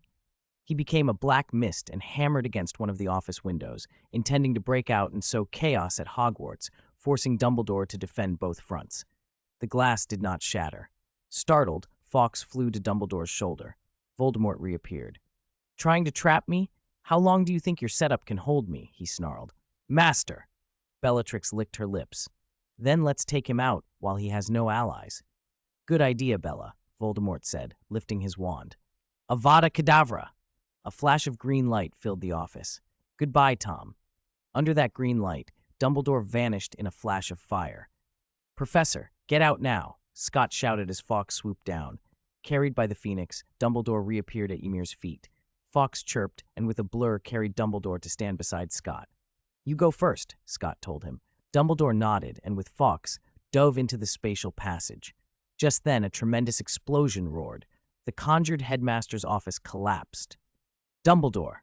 Scott cried. Voldemort howled and a plume of black mist shot skyward. "Ymir!" Scott ordered and leapt into the passage. Dumbledore, having come through earlier, had already created a pocket of air with a shield charm. Ymir opened its jaws and poured an endless stream of numbing cold, pinning Voldemort in place just long enough. Scott spoke the sealing command, waved his wand, and shut the spatial passage before Voldemort could follow. The portal contracted until it closed. Scott let out a long, trembling breath. "It worked," he said. "Yes. Lord Voldemort can no longer appear in the wizarding world," Dumbledore replied, his features finally relaxing.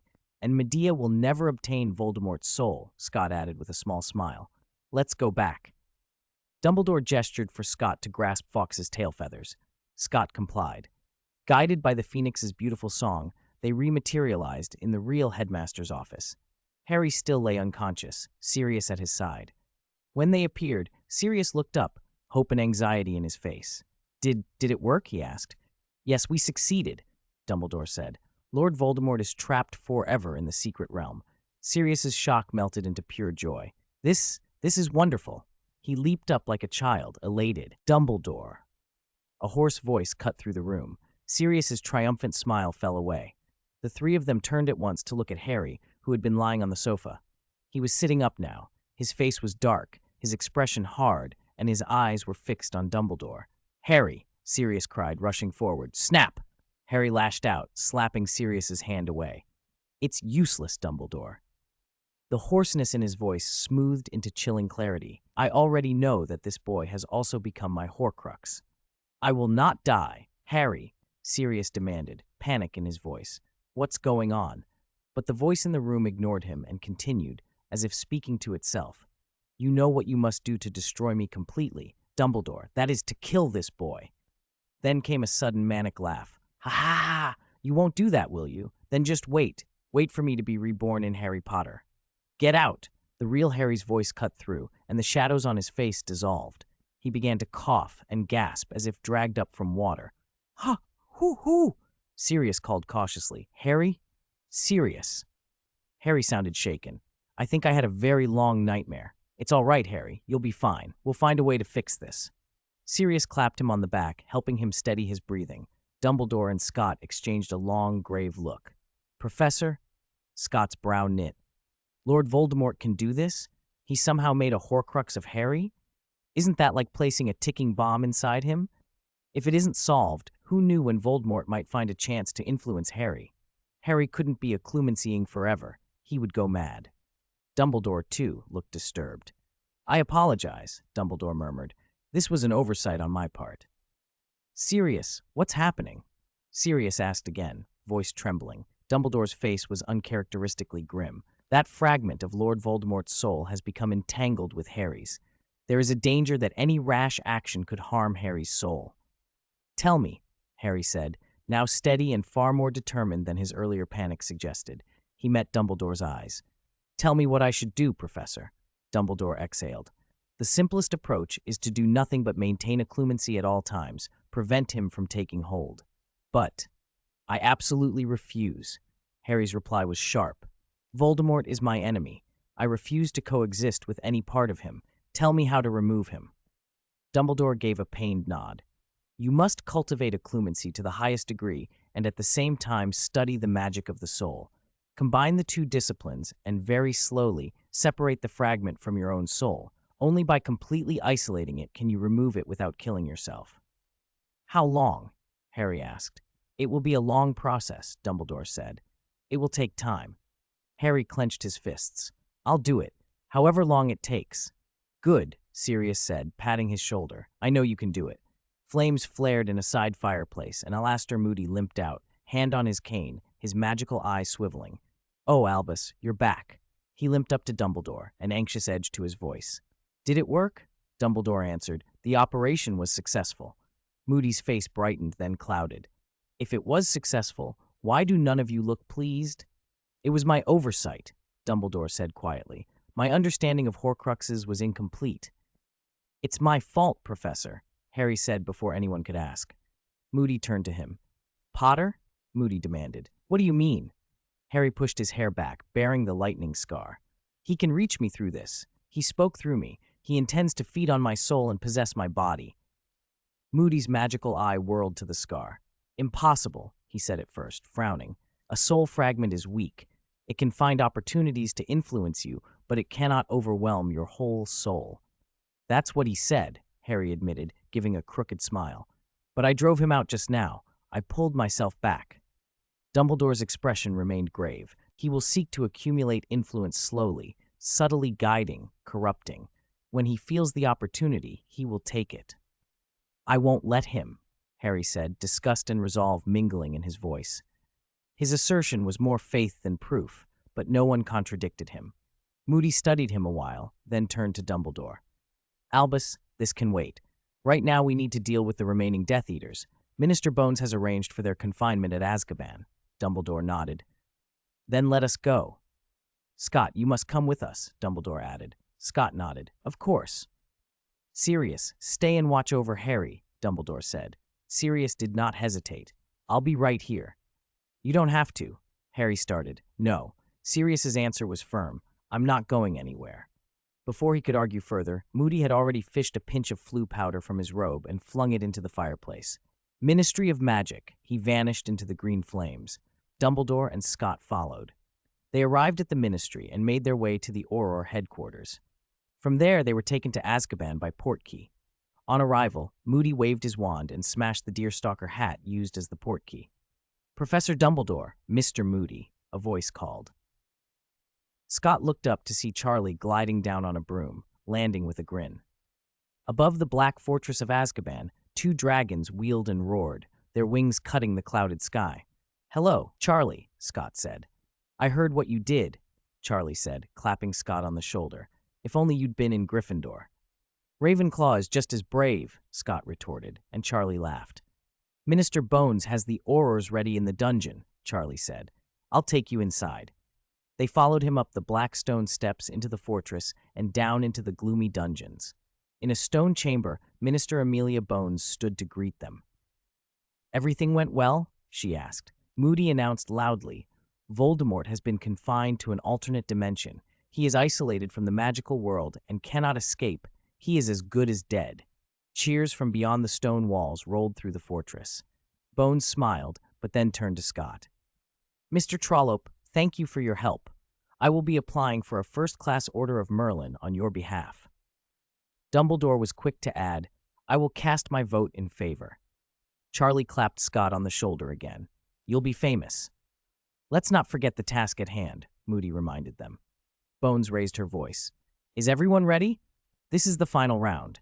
A clear chorus answered, Ready. Bones led them through a door into a torch-lit circular corridor. Ringing the corridor was a circular prison, the cells framed by thick iron bars. Aurors stood at intervals, facing inward. Put the gem into the prison, Bones said to Scott. Scott reached into his pocket and took out the interdimensional gem. He tossed it into the central prison and Bones barked, Seal it! With a grinding of chains, a heavy ring of metal gates descended from above. They locked together, leaving almost no gaps. The prison was completely closed. Now, release them, Bones ordered. Scott reached outward with his mind into the alternate dimension and located the riven space where Voldemort and the Death Eaters had been contained. It had been about an hour since Voldemort had been pulled in, and the Death Eaters inside had grown restless, congregating around the spot where Voldemort and Bellatrix had vanished in the hope of escape. Scott opened the spatial passage. For a moment the Death Eaters froze, surprise, then a rush of joy. Then hesitation. No one stepped through. Scott found it almost amusing. He accelerated the destabilization of the damaged alternate dimension, forcing it toward collapse. Cracks like spiderwebs snapped across the empty air. The Death Eaters, pressed by fear and impatience, finally clambered into the gaping passage. They emerged into a pitch-black cell. A chorus of voices intoned Lumos as wands lit. Damn it, someone cursed. Where are we? A prison, another hissed. Whatever it is, break it, a third shouted. Break it, and we'll be free. Charms struck at the iron bars. The Aurors heard the bang and saw spells rebounding from the heavy gates. Runes of fortitude flared along the black iron, ancient enchantments etched in light. Welcome, Death Eaters, Bones called out, voice ringing in the corridor. Welcome to Azkaban. I am Amelia Bones, Minister for Magic. Put down your wands and surrender immediately. There was a pause, then a fresh burst of shouting from inside the cells. Azkaban has no Dementors anymore. This won't hold us, someone roared. Break it. As long as we break this, we can take our freedom. The clang of metal and the crackle of spellwork rose again as the prisoners tried to force their way out.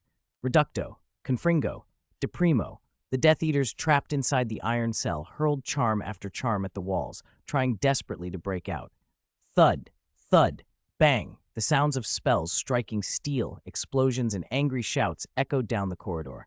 Madame Amelia Bones stood with her hands clasped behind her back, a faint smile on her face. Their struggles are useless, she said calmly to the Aurors around her. This is a multi-rune circuit. It's an iron prison now. Scott peered closely at the ancient runes flickering across the thick iron doors. Madame Bones was largely right. The combination of runes formed something like infinite stacking armor, nearly impossible to breach quickly. But it would not hold forever. The runes were etched into plain steel, not some rare magical alloy. Ordinary metal could not hold sustained enchantment indefinitely. Whoever thought a truly permanent device was in play would be surprised. Otherwise, the Roselle alloy wouldn't command such a price. Scott watched Madame Bones. She must know the limitations. She must have a next move. She did. Raising her wand, she ordered, "Prepare." Under her command, every Auror and Azkaban guard present, even Professor Moody, raised their wands. Together they intoned an atmospheric charm. Atmospheric charm. Dark clouds gathered and swirled above the iron ring. A low rumble rolled through the underground. Then a jagged bolt of white lightning speared through the gloom and hit the iron wall. Crack! Crack! Crack! Lightning struck again and again, turning the entire chamber as bright as day. Screams came from inside the cell. Scott understood the plan. The cell, the floor as well as the walls, was conductive iron. The leather shoes wizards wore were handmade, with metal bits in the soles. They weren't the insulating rubber soles Muggles used. Caught off guard, the prisoners would unlikely have raised full shield charms. The sudden simulated lightning would leave them stunned or worse. Wizards' bodies were hardier than Muggles, and full death from such a charm was unlikely, but accidents remained possible. Madame Bones had chosen ruthlessness and caution in equal measure. When the screams faded, she lowered her wand. Proceed to the next step. Yes! Kingsley Shacklebolt went to the opposite side of the corridor and pulled down a heavy iron grate. A hiss, then the soft, steady sound of gas being sprayed. "We're dispersing atomized sleeping draught from hidden nozzles in the ceiling," Madame Bones explained to Dumbledore. Scott breathed inwardly. So she was being doubly cautious in case the electricity hadn't stunned everyone. "Wise," Dumbledore said with a small smile. "Better to avoid avoidable casualties." Madame Bones nodded. "Every member of staff is precious." After a minute, the spray stopped. "Wait 5 minutes," she ordered. They waited. When the 5 quiet minutes passed, she waved her wand. "Raise." Kingsley tugged another gate open. Metal chains clanked as the iron doors that formed the circular cell began to rise. Through the bars, Scott saw figures sprawled across the floor, unconscious thanks to the minister's precautions. Everyone, except one. Against the bars, leaning with an air of that same sullen composure, stood Severus Snape. "Don't move!" Several Aurors shouted, wands raised. Snape made no attempt to resist. He met Dumbledore's eyes in a brief, unreadable exchange, then slowly lifted his hands and lobbed his wand out through the bars. An Auror caught it. "Confiscate all wands," Madame Bones ordered.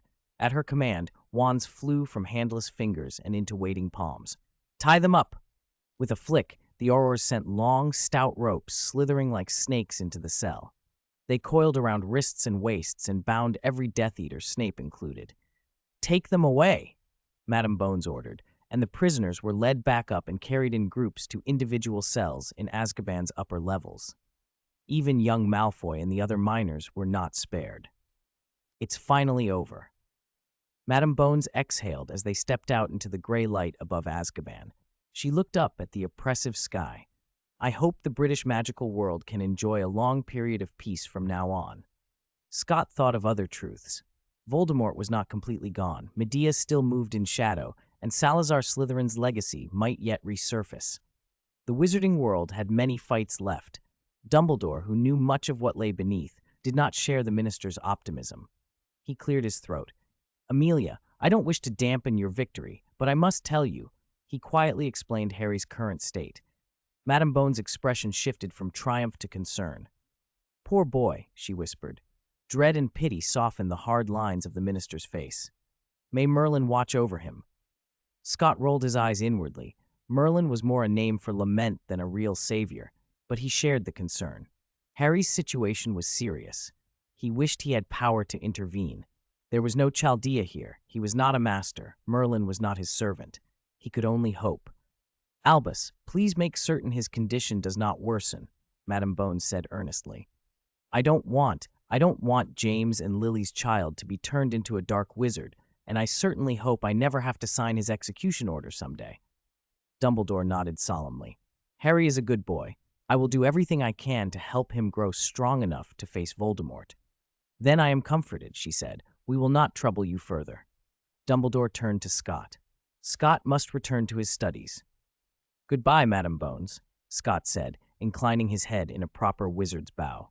They apparated to Hogsmeade, walked back to Hogwarts, and Scott parted ways with Dumbledore at the castle.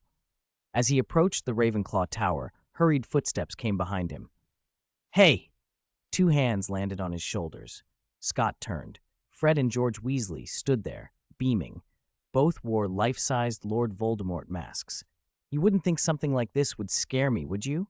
Fred rasped into the mask, attempting a Voldemort-like voice. George flashed a V sign. "This is our new product." Scott tried not to laugh. The masks were ridiculous, yet oddly bold. "What do you call them?" "The Lord Voldemort Fear Elimination Mask," they announced in unison. "Watch." They struck exaggeratedly comic poses. The masks, crafted with a little mechanical trickery, shifted expression. The Voldemort faces rolled their eyes, stuck out their tongues, then pulled into other silly grimaces. One pouted for a kiss, the other grinned like a fool. Scott couldn't deny it was clever. "Not bad," he admitted. "Just wait until the Ministry declares Voldemort truly defeated," George went on. "This will sell like mad. People need a way to celebrate and shake off fear." "Exactly," Fred high-fived him. They looked at Scott with conspiratorial glee. "You should show Harry. He should be the first to try." Maybe, Scott thought, it would rile whatever fragment of soul remained in Harry. The twins interpreted his suggestion in the innocent way intended, aimed to make Harry smile. "We're going to," Fred said. "He'll love it." Then they both grabbed Scott by the shoulders. "Tell us everything," Fred demanded. "Tell us what happened these last few days." "Everyone wants to hear," George added, shoving him toward the castle. Scott shrugged and let them shepherd him up to the 8th floor, to the corridor where the Room of Requirement often revealed itself. Fred paced 3 quick circuits. A plain wooden door with a bronze Hogwarts crest materialized in the wall. "Hurry up." George pushed him through. The door opened onto a well-organized meeting room. A long table sat ready. Several familiar faces were already around it. Roger, Milton, Eddie, Luna Lovegood, Helena, and Fred and George's girlfriends, Angelina and Alicia. On the wall behind the head of the table hung a black banner. In the center of the flag was a tall tower shrouded in clouds, and beneath it the words in block capitals, Babel Tower. Fred and George closed the door and stood proudly by Scott's side. "Starting today," they declared, "this is the secret base of our Babel Tower organization." The others rose and applauded, some chuckling, some serious. "Do we have to be so formal?" Scott asked. Milton patted the table. "Ritual gives importance to things." Eddie winked. "Babel Tower is destined to become the greatest organization in history. Let's go!" "Leader," Fred and George grinned, dragging Scott to the head of the table and slipping him into the chair. "I declare," they intoned together, "the first official meeting of the Babel Tower organization open." They clapped theatrically and sat down beside their girlfriends. Scott looked around at the faces, eager, amused, earnest, and felt the mood shift. He straightened. "First, let's welcome our 2 new members, Angelina and Alicia." He led the applause. Angelina smiled. "Fred told me about this. I'm interested, and if I can help build something better, I will." "Me too," Alicia added. "Welcome." "Next," Scott said, taking a breath, "I'll go over the major events of the past few days. After that, we need to discuss the state of the British wizarding world and what Babel Tower can do in this situation. I hope everyone offers ideas." The room leaned in, listening. 531. Harry's Dream. In short, after this incident, Lord Voldemort and the Death Eaters have all been brought to justice, but at the same time, some hidden dangers remain. After Scott finished, the members of Babel Tower in the conference room fell quiet for a moment.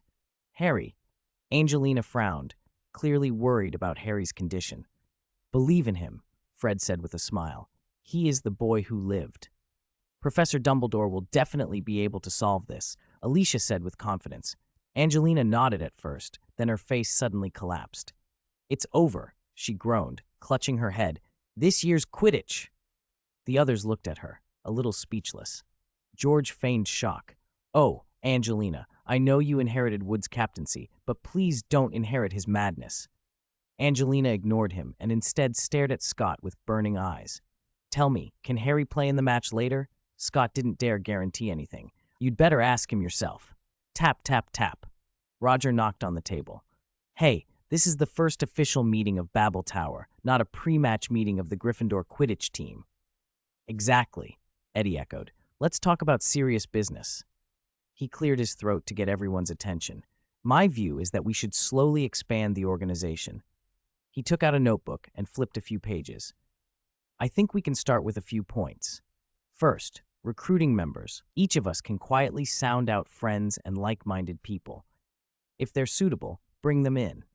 Second, expanding the organization's influence. We can use Scott's increased profile to promote our ideas subtly. After last year's Tri-Wizard tournament, Scott already has some influence in the wizarding world, but it's not enough, Eddie went on. This is a good opportunity. Minister Bones has promised to help Scott apply for the Merlin Order First Class, so when the official publicity about our victory comes out, Scott's contributions won't be overlooked. Fred grinned. Oh, once those contributions are public, Scott's admirers will definitely increase. Exactly. Eddie looked at Scott. Reporters will come to see you. You can use that chance to hint at our ideas. Of course, be subtle, Roger warned. Don't say it outright. I understand. Scott nodded. As for other publicity, leave it to me. Eddie closed his notebook. I'm experienced in this area. I even write under a pen name for the Daily Prophet. That sounds perfect, Scott said. I can help too. Luna offered, we can also publish pieces in my father's magazine, The Quibbler. Scott looked at her curiously. Do you think Mr. Lovegood will be interested in our ideas? I think so, Luna blinked. He likes anything new and interesting. You haven't told him yet? Scott asked. No, Luna said. I thought it should be kept secret. Then tell him, Scott said. You don't need to keep secrets from family. Oh, I'll write to my dad. Luna smiled. Scott returned the smile and turned to the others. If anyone else has ideas, speak up. Milton began. I think bringing in new members should require a kind of vetting ceremony. Then the members other than the referrer can vote by show of hands, Roger suggested. Only wizards who receive a majority of yes votes join. Milton nodded. That works. But that's for the early stages, Scott said. Our goal is ambitious. Babel Tower can't remain small forever. Let's not worry about the future now, Fred said. Everything's fine as it is. Indeed, Scott smiled. We'll improve it step by step. Helena raised her hand. I'll talk to the other ghosts. Maybe some of them will be interested in our goals. Thanks, Helena, Scott said. Ghosts might have limitations, but they could access places living folk could not. They could move freely regardless of terrain and slip past protective spells. Hogwarts's wards didn't stop them. They were a valuable source of information and a unique network. There are more ghosts in the wizarding world than you think, Helena added. Some prefer not to meet the living. Oh, aren't they lonely? George asked.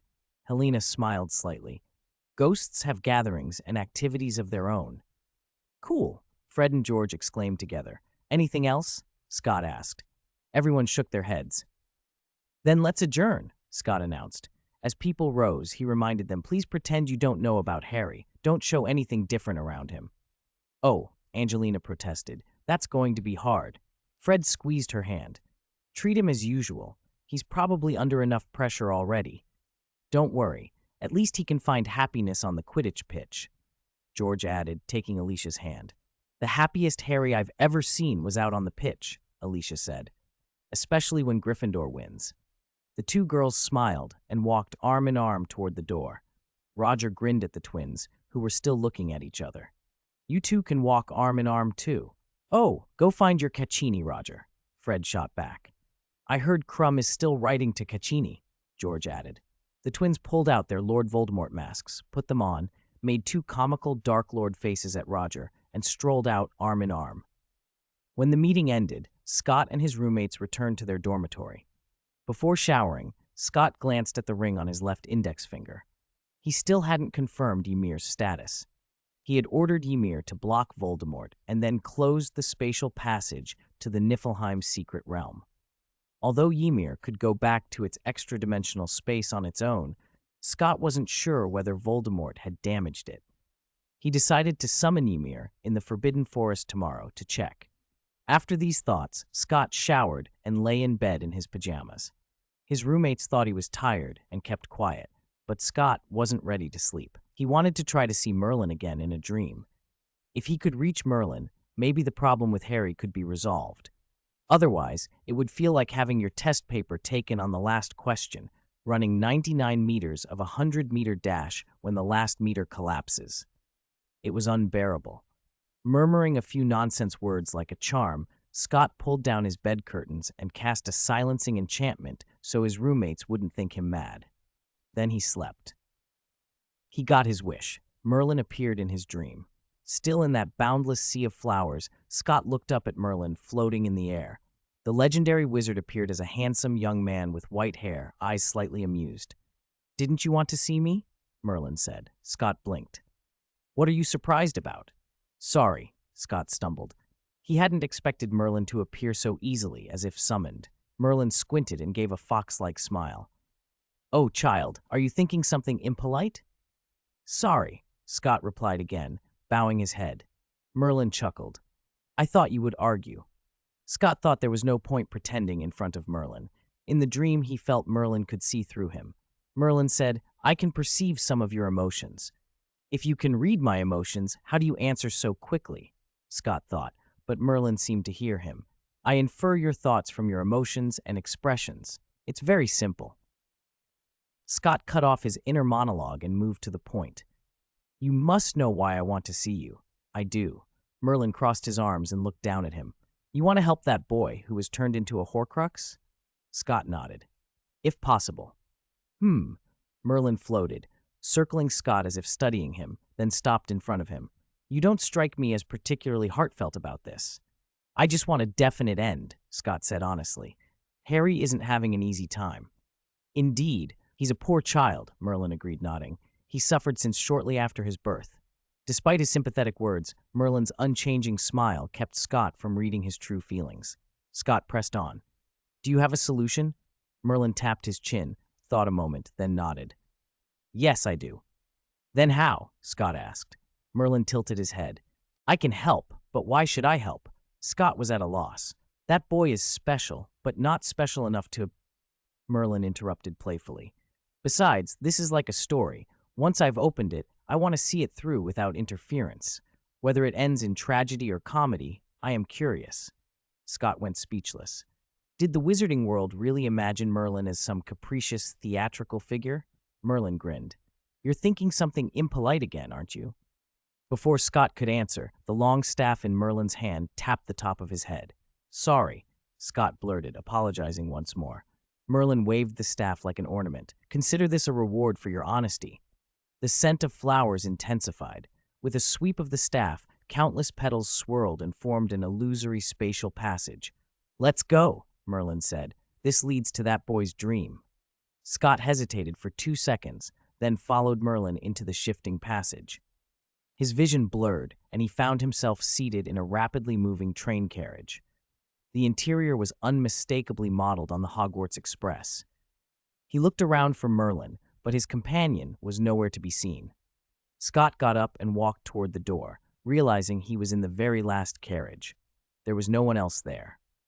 He moved forward through a few carriages until, in one toward the middle of the train, he saw Harry sitting alone. Harry saw him at the same time. "Scott?" Harry's face registered surprise. "How are you here?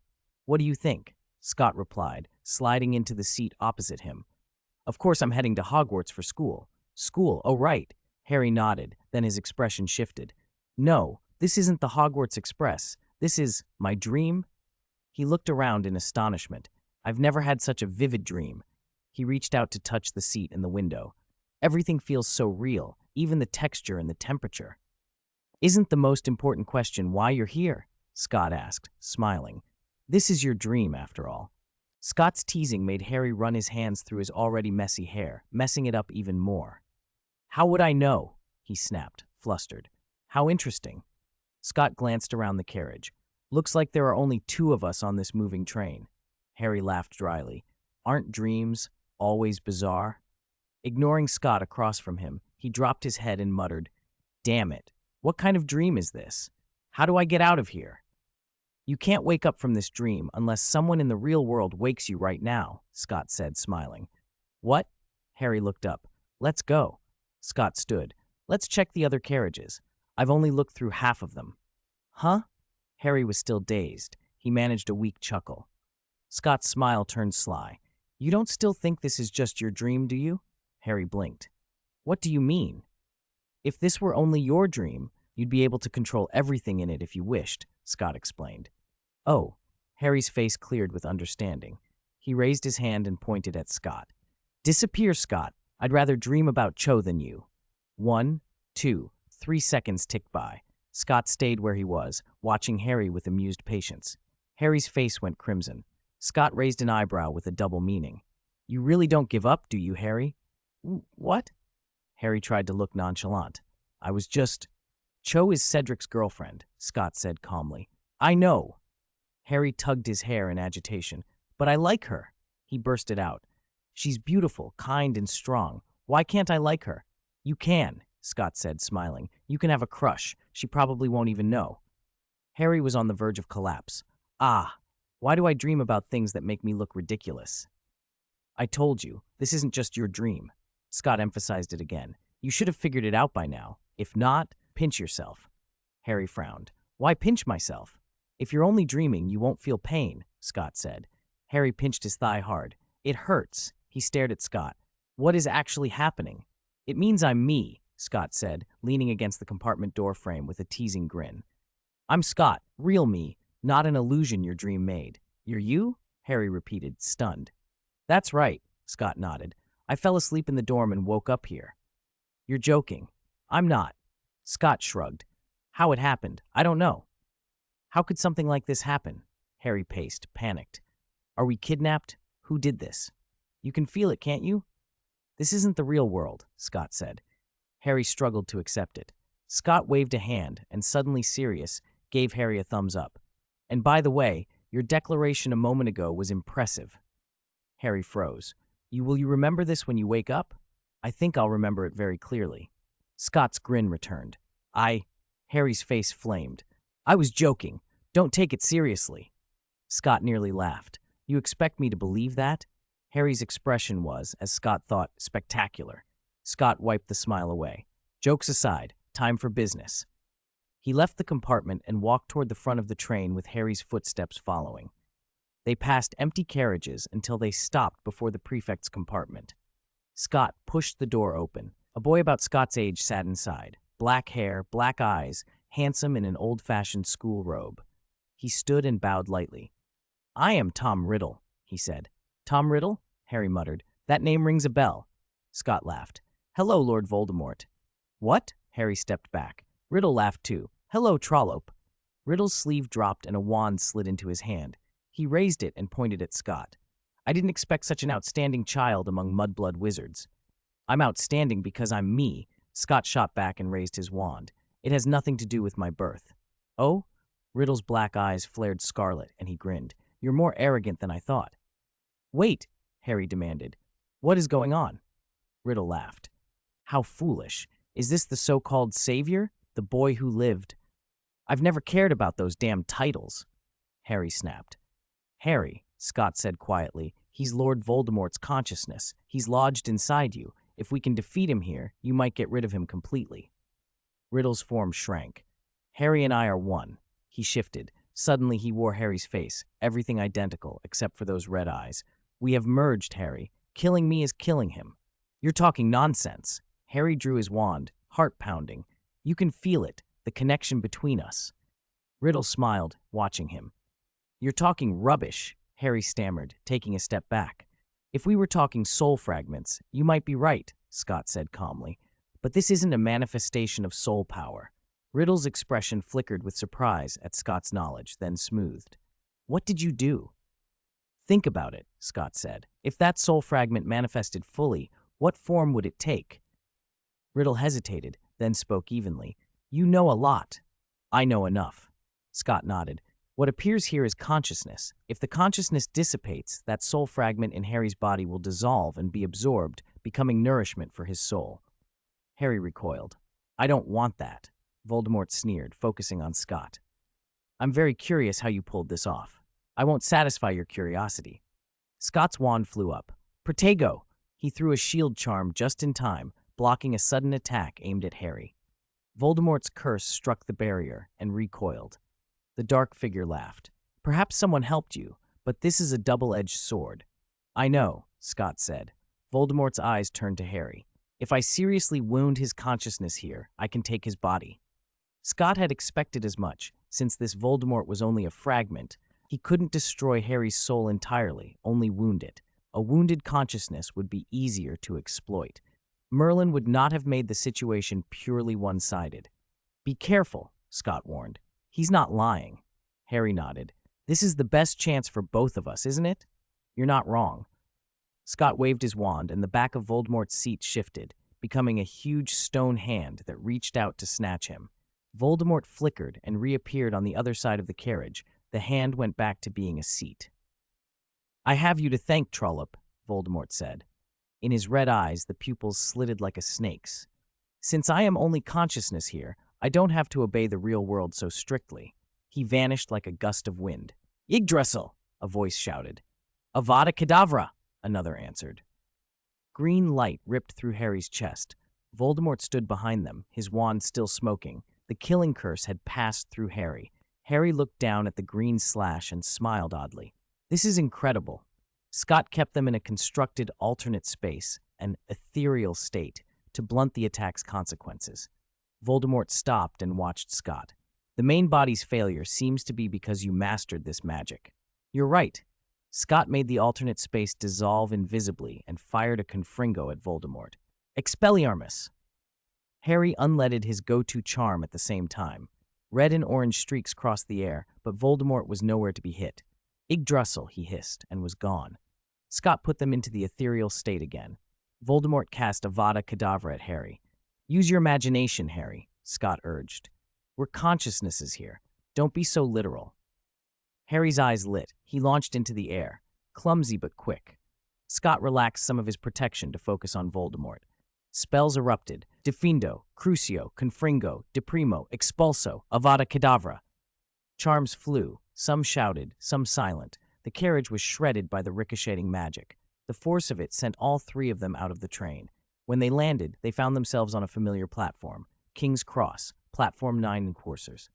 The same train sat perfectly intact beside it. Expelliarmus! Harry seized the initiative. Voldemort dodged. Gungnir!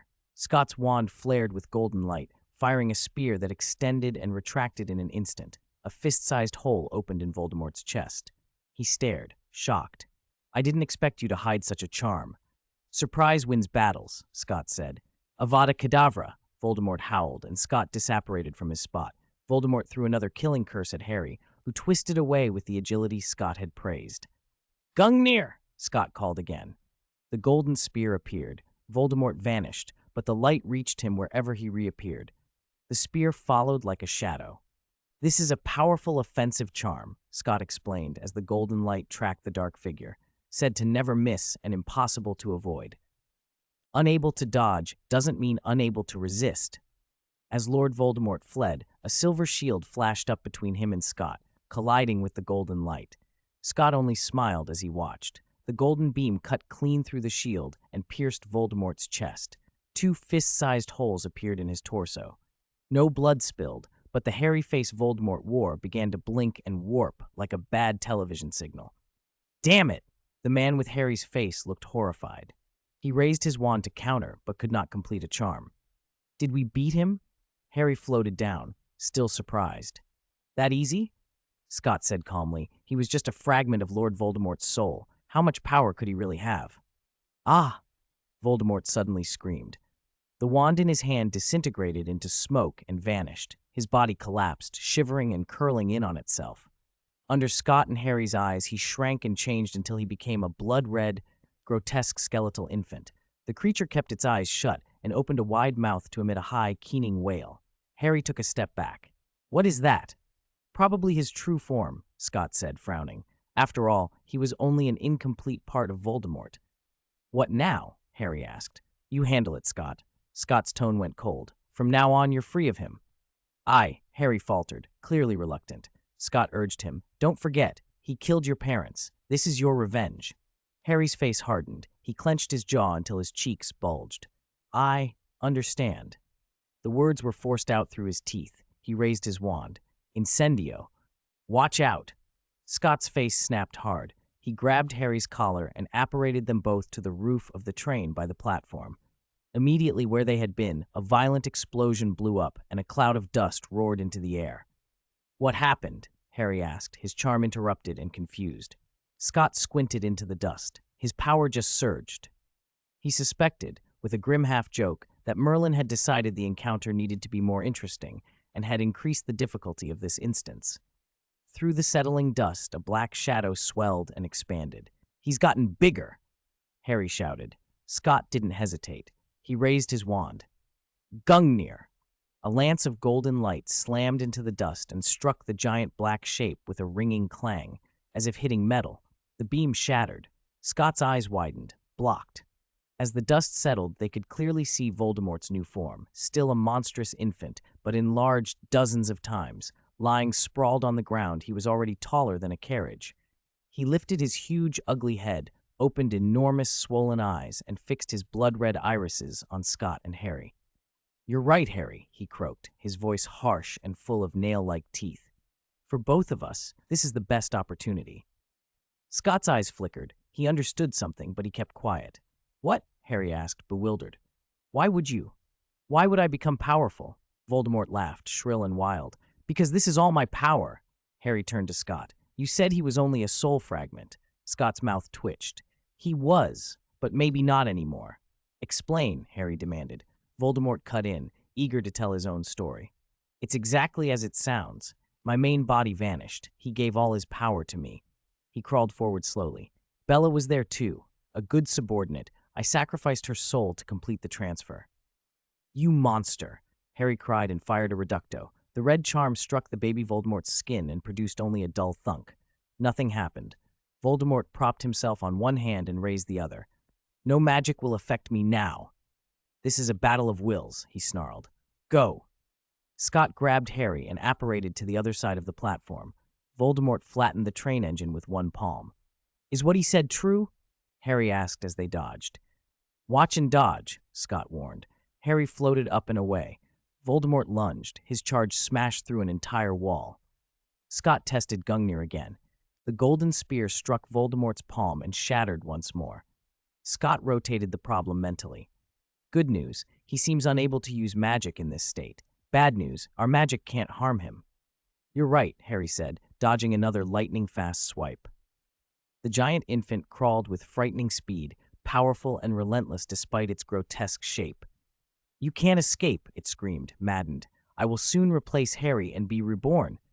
"He's gone feral," Harry shouted, darting about in the air. He seemed calmer before. "Side effects," Scott guessed. While Harry kept Voldemort occupied, Scott leapt back onto the train and crouched on its metal roof, pressing his wand against the steel. He chanted a complicated transfiguration, and countless ancient runes burst from his wand, skittering across the metal. The train shuddered and shifted. The flattened engine reared up into the shape of a giant snake head, opened its mouth wide, and lunged at Voldemort. "Playing with snakes in front of me," Voldemort roared and slapped the steel snake aside. The iron python kept moving. It slithered off the tracks up onto the platform, coiling and snapping around the monstrous infant. The scales were etched with linked runes. Scott grinned. If magic wouldn't hurt him, physical restraint might.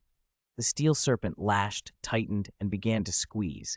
Voldemort pounded it with both hands, but he could not easily crush the iron. His struggles left deep gouges on the platform. Scott flew up toward the dome's supporting girders above the platform. "Take cover," he told Harry, then pointed his wand at a semicircular steel beam. Screws popped free and the girder unclipped, reshaping into a long, sharp spear plunging down toward Voldemort's head. Clang! The spear struck off-center. Voldemort was uninjured, and his rage redoubled. He pried at the iron python with furious strength, about to break free. Scott flicked his wand again. The runes on the spear brightened, and the tip shone with cold light. The runic circuit had honed it to inhuman sharpness. Still, Scott pushed further. "Gungnir!"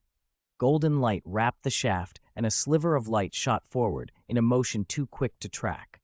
The spearhead drove through Voldemort's skull, out his belly, and stabbed into the ground. He stopped struggling. "Is it over?" Harry drifted to Scott's side. "Don't be careless," Scott said, eyes scanning. He had a bad feeling. Voldemort's state had already been wildly abnormal. A boss that had started at one stage and then kept upgrading could well have another phase. The huge body dissolved into thick, inky black mist and evaporated upward. From the smoke, Voldemort stepped out in black robes and bare feet. This time his form was ordinary, mostly. He had no nose, no hair. It was the most recognizably Voldemort they'd seen. "You're better than I expected," Voldemort said evenly. His face was fixed and his eyes were cold with purpose. "I thought you had learned your lesson." "Avada Kedavra!" he hissed and hurled a killing curse. Scott had already phased into another dimension for a moment, letting the green bolt pass through the illusion he'd left behind. He couldn't resist a barb. "I didn't expect someone so afraid of death to go all in." Voldemort's voice was smooth with arrogance. "You think I lacked courage? This is how I became the Dark Lord, the pinnacle of the magical world." "Becoming the Dark Lord didn't come only from courage," Scott replied bluntly. "I always thought splitting your soul had cost you a great deal of wisdom." "You're right," Voldemort admitted with a small smile.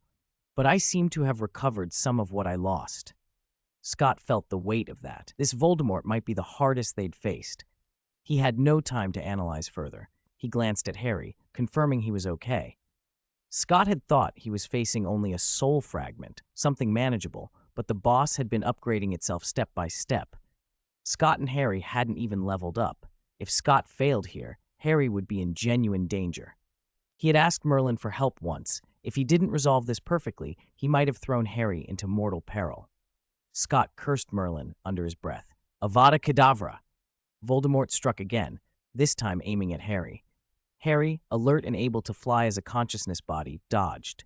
Scott seized the opening. A golden spear reformed and shot toward Voldemort at unreactable speed, but Voldemort had anticipated it. 3 identical silver shields blinked into being, stacked between Scott and him. The spear punched clean through the first 2, but shattered when it hit the third.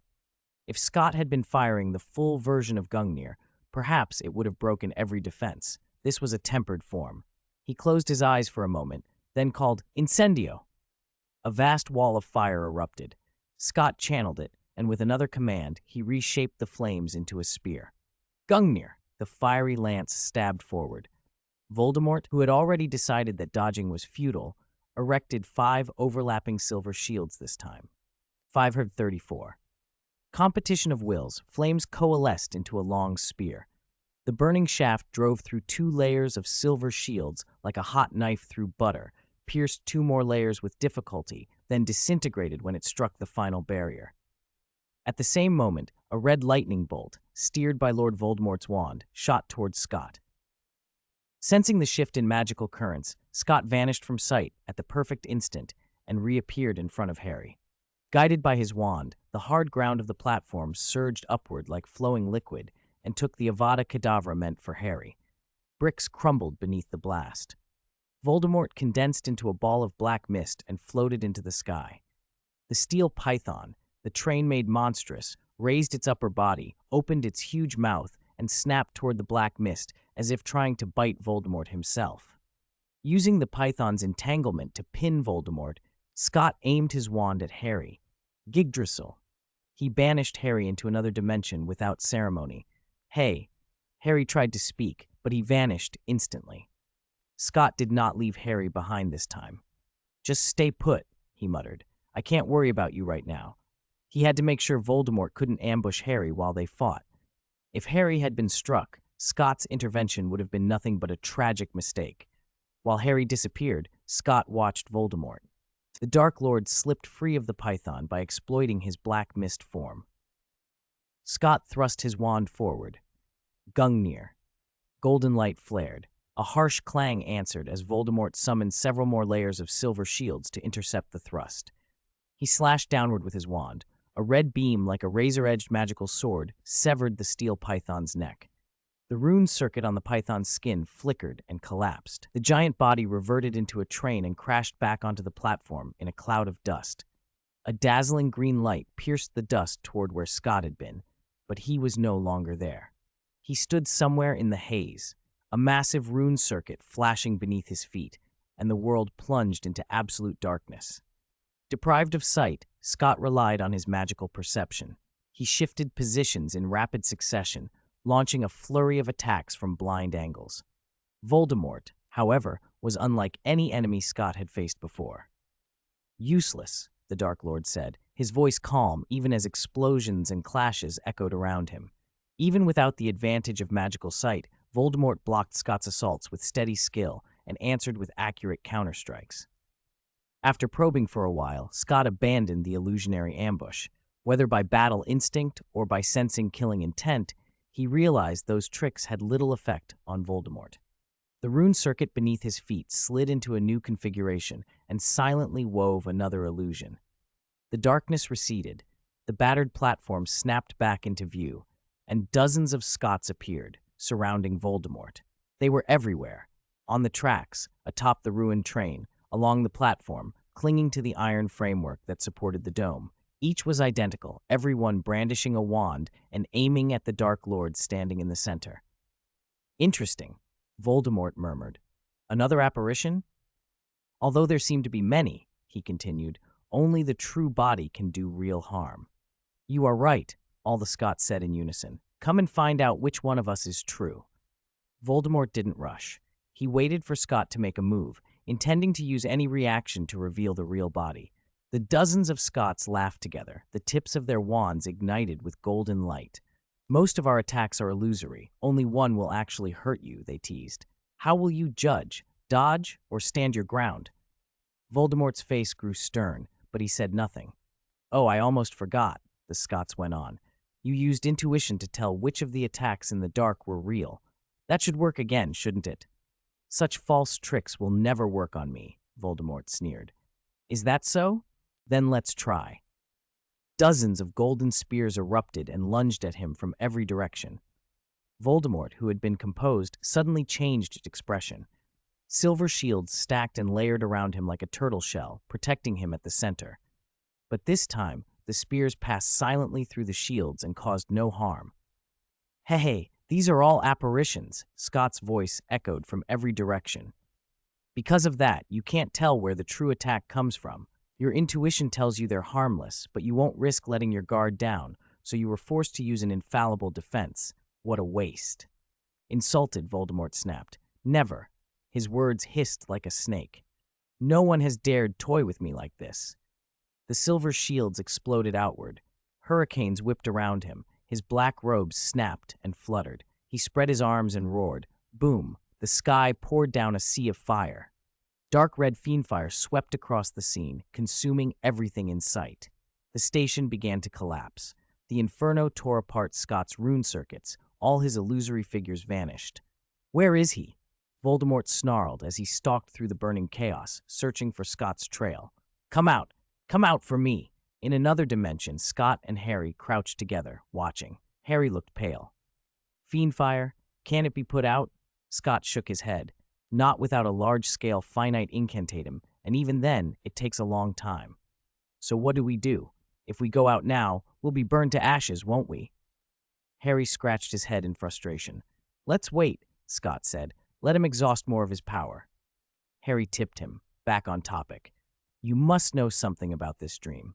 Scott didn't deny it. "I had someone help set the stage." He shifted to Voldemort. "I meant to deal with him completely, but his main body made the decision to sacrifice itself. He put all his hope into the soul fragment inside you." Harry scowled. "I still can't believe it. How can anyone want to take over another person's body?" "You're young," Scott said, patting his shoulder. "Voldemort is old, and he's in a desperate situation. Occupying your body gives him a chance at new life." "I hope he burns in the fire," Harry said fiercely. With his level, a half-baked plan like that shouldn't succeed. Scott began, but Merlin's voice suddenly chimed in his ear. "Heh, you're playing defensively, Scott." Scott was silent. Merlin had been watching. He hurried to justify himself. "I'm waiting for the right moment to counterattack." "Who are you talking to?" Harry asked, surprised, but Scott had no time to explain. "That won't do, Scott." Merlin's tone was friendly, but sharp. "If you keep playing passive, as referee, I may have to call game over." "Wait," Scott blurted. If Merlin ended it now, they'd be leaving the mess for Harry. The soul fragment of Voldemort inside Harry had grown stronger. Scott couldn't be complacent. "Referee, give me 5 minutes for halftime." "No problem," Merlin's voice laughed. "But remember, 5 minutes." Scott kept his eyes on Voldemort as the Dark Lord continued to scorch the surroundings. Then the external scene snapped into a drastic change. Like a video game map with invisible boundaries, after destroying the platform, Voldemort ran up against the edge of the scene. The world disintegrated as soon as he touched it. The sky and earth dissolved into pure white void. Only the Fiendfire remained, an endless carpet of flame burning across the emptiness. Voldemort paused. Scott seized the moment and slipped out of the other dimension alone. He produced a shield charm, a spherical barrier that wrapped him and briefly insulated him from the Fiendfire. A shield would burn too, and the protection would only last an instant, but an instant would be enough. He apparated into midair and transformed into a peregrine falcon. He beat powerful wings, dodging charm fire and lashing spells. Fiery dragons, small snake-like, erupted from the Fiendfire and swarmed after him on Voldemort's command. Scott did not remain in falcon form. He shifted back into a man and hung in the air, high enough that the pursuing charms and the dragons would take seconds to reach him. Seconds he needed. "Aguamenti," he cried. Water burst from his wand, not a thin jet, but a towering tsunami. A vast waterfall poured down from above, and Scott hid within its rush. Water couldn't destroy Fiendfire, but it could slow and confuse it long enough. As the inferno licked at the waterfall and steamed, Scott flicked his wand again. The falling water froze into solid ice, and he carved a small hollow inside it for himself. Then he shaped the mountain of ice with another spell, raising a blue giant modeled on Ymir through Transfiguration and ancient runework. The giant's body was rock-hard. Even Avada Kedavra couldn't easily pierce the ice to reach Scott. The giant roared and breathed an arctic gust that cleared a corridor, pushing back the Fiendfire and strengthening the temporary suppression. Scott traced a rune circuit in the air rather than on the fragile ground. Dozens of Scotts formed once more, all hovering in the sky. Scott, concealed inside the ice giant, slid into the ranks. "The same trick won't work on me," Voldemort bellowed from below. The dozens of Scotts smiled in unison. The tips of their wands glowed. "This time, will you dodge or not?" they taunted. Golden lights began to fall like a meteor shower, but they were time-staggered, each strike separated by a fraction. Voldemort raised his turtle shell of silver shields again. Every time a golden spear pierced a shield, the Dark Lord peered in that direction. "I found you," he hissed each time, looking at a different Scott. More golden lights stabbed through the shields from other angles. Voldemort's face went from smug to baffled, then panic flitted across it as the shower of light became a downpour. Shields shattered piecemeal under the relentless fall. With no umbrella left to hold them off, the golden rain bore down. Voldemort burst into a ball of black mist and wrenched himself through the space, trying to escape, but the golden rain merged into the mist itself. The light coalesced into 1,000 spears that converged inward. Voldemort reformed, absurdly quilled with golden daggers from every angle, a hedgehog of light. "Apparition," he breathed, his gaze fixed on Scott. Scott looked down from above. From every direction, the dozens of Scotts spoke with matching smiles. "Ah, how could you forget? This isn't the real world. We are all constructs of consciousness. This is a battle of wills." The golden light faded. Lord Voldemort's shredded body collapsed into the runaway Fiendfire. Dozens of Scott's illusions winked out at once. The real Scott had slipped back into the alternate dimension. "Of course," he murmured, watching the inferno. "Did you really think I wouldn't guard against a dying counterattack?" It was almost too predictable a trick. The Fiendfire, endless and wild, rose into the sky and resolved into a towering flaming giant in Voldemort's likeness. It roared, utterly melting the ice giant Scott had left behind, then began to tear apart everything in sight. Harry watched, stunned. "He isn't gone yet?" "Soon," Scott said with a tired smile. After a time, the towering blaze that had seemed to touch heaven and earth began to shrink. "It's an honor to see the true end of a Dark Lord," Scott added. Harry said nothing, staring blankly. Scott glanced at him and fell silent. At last, the flaming giant collapsed back into the Fiendfire, and the flames died down. Harry seemed oddly diffident. "I feel different. Congratulations, Harry." Scott stretched and smiled. Tomorrow, you can go see Madame Pomfrey and have that scar on your forehead healed. Harry touched the lightning-shaped mark on his brow, expression complicated. Scott offered, "Of course, you can keep it if you want. It's proof you survived." "I understood what this scar meant the day I came to Hogwarts," Harry said softly. "At first, I was almost glad. It proved who I was. No one would mistake me for someone else. I wouldn't have to worry about being kicked out of the magical world." Scott listened without interrupting as Harry spoke to himself, lost in feeling.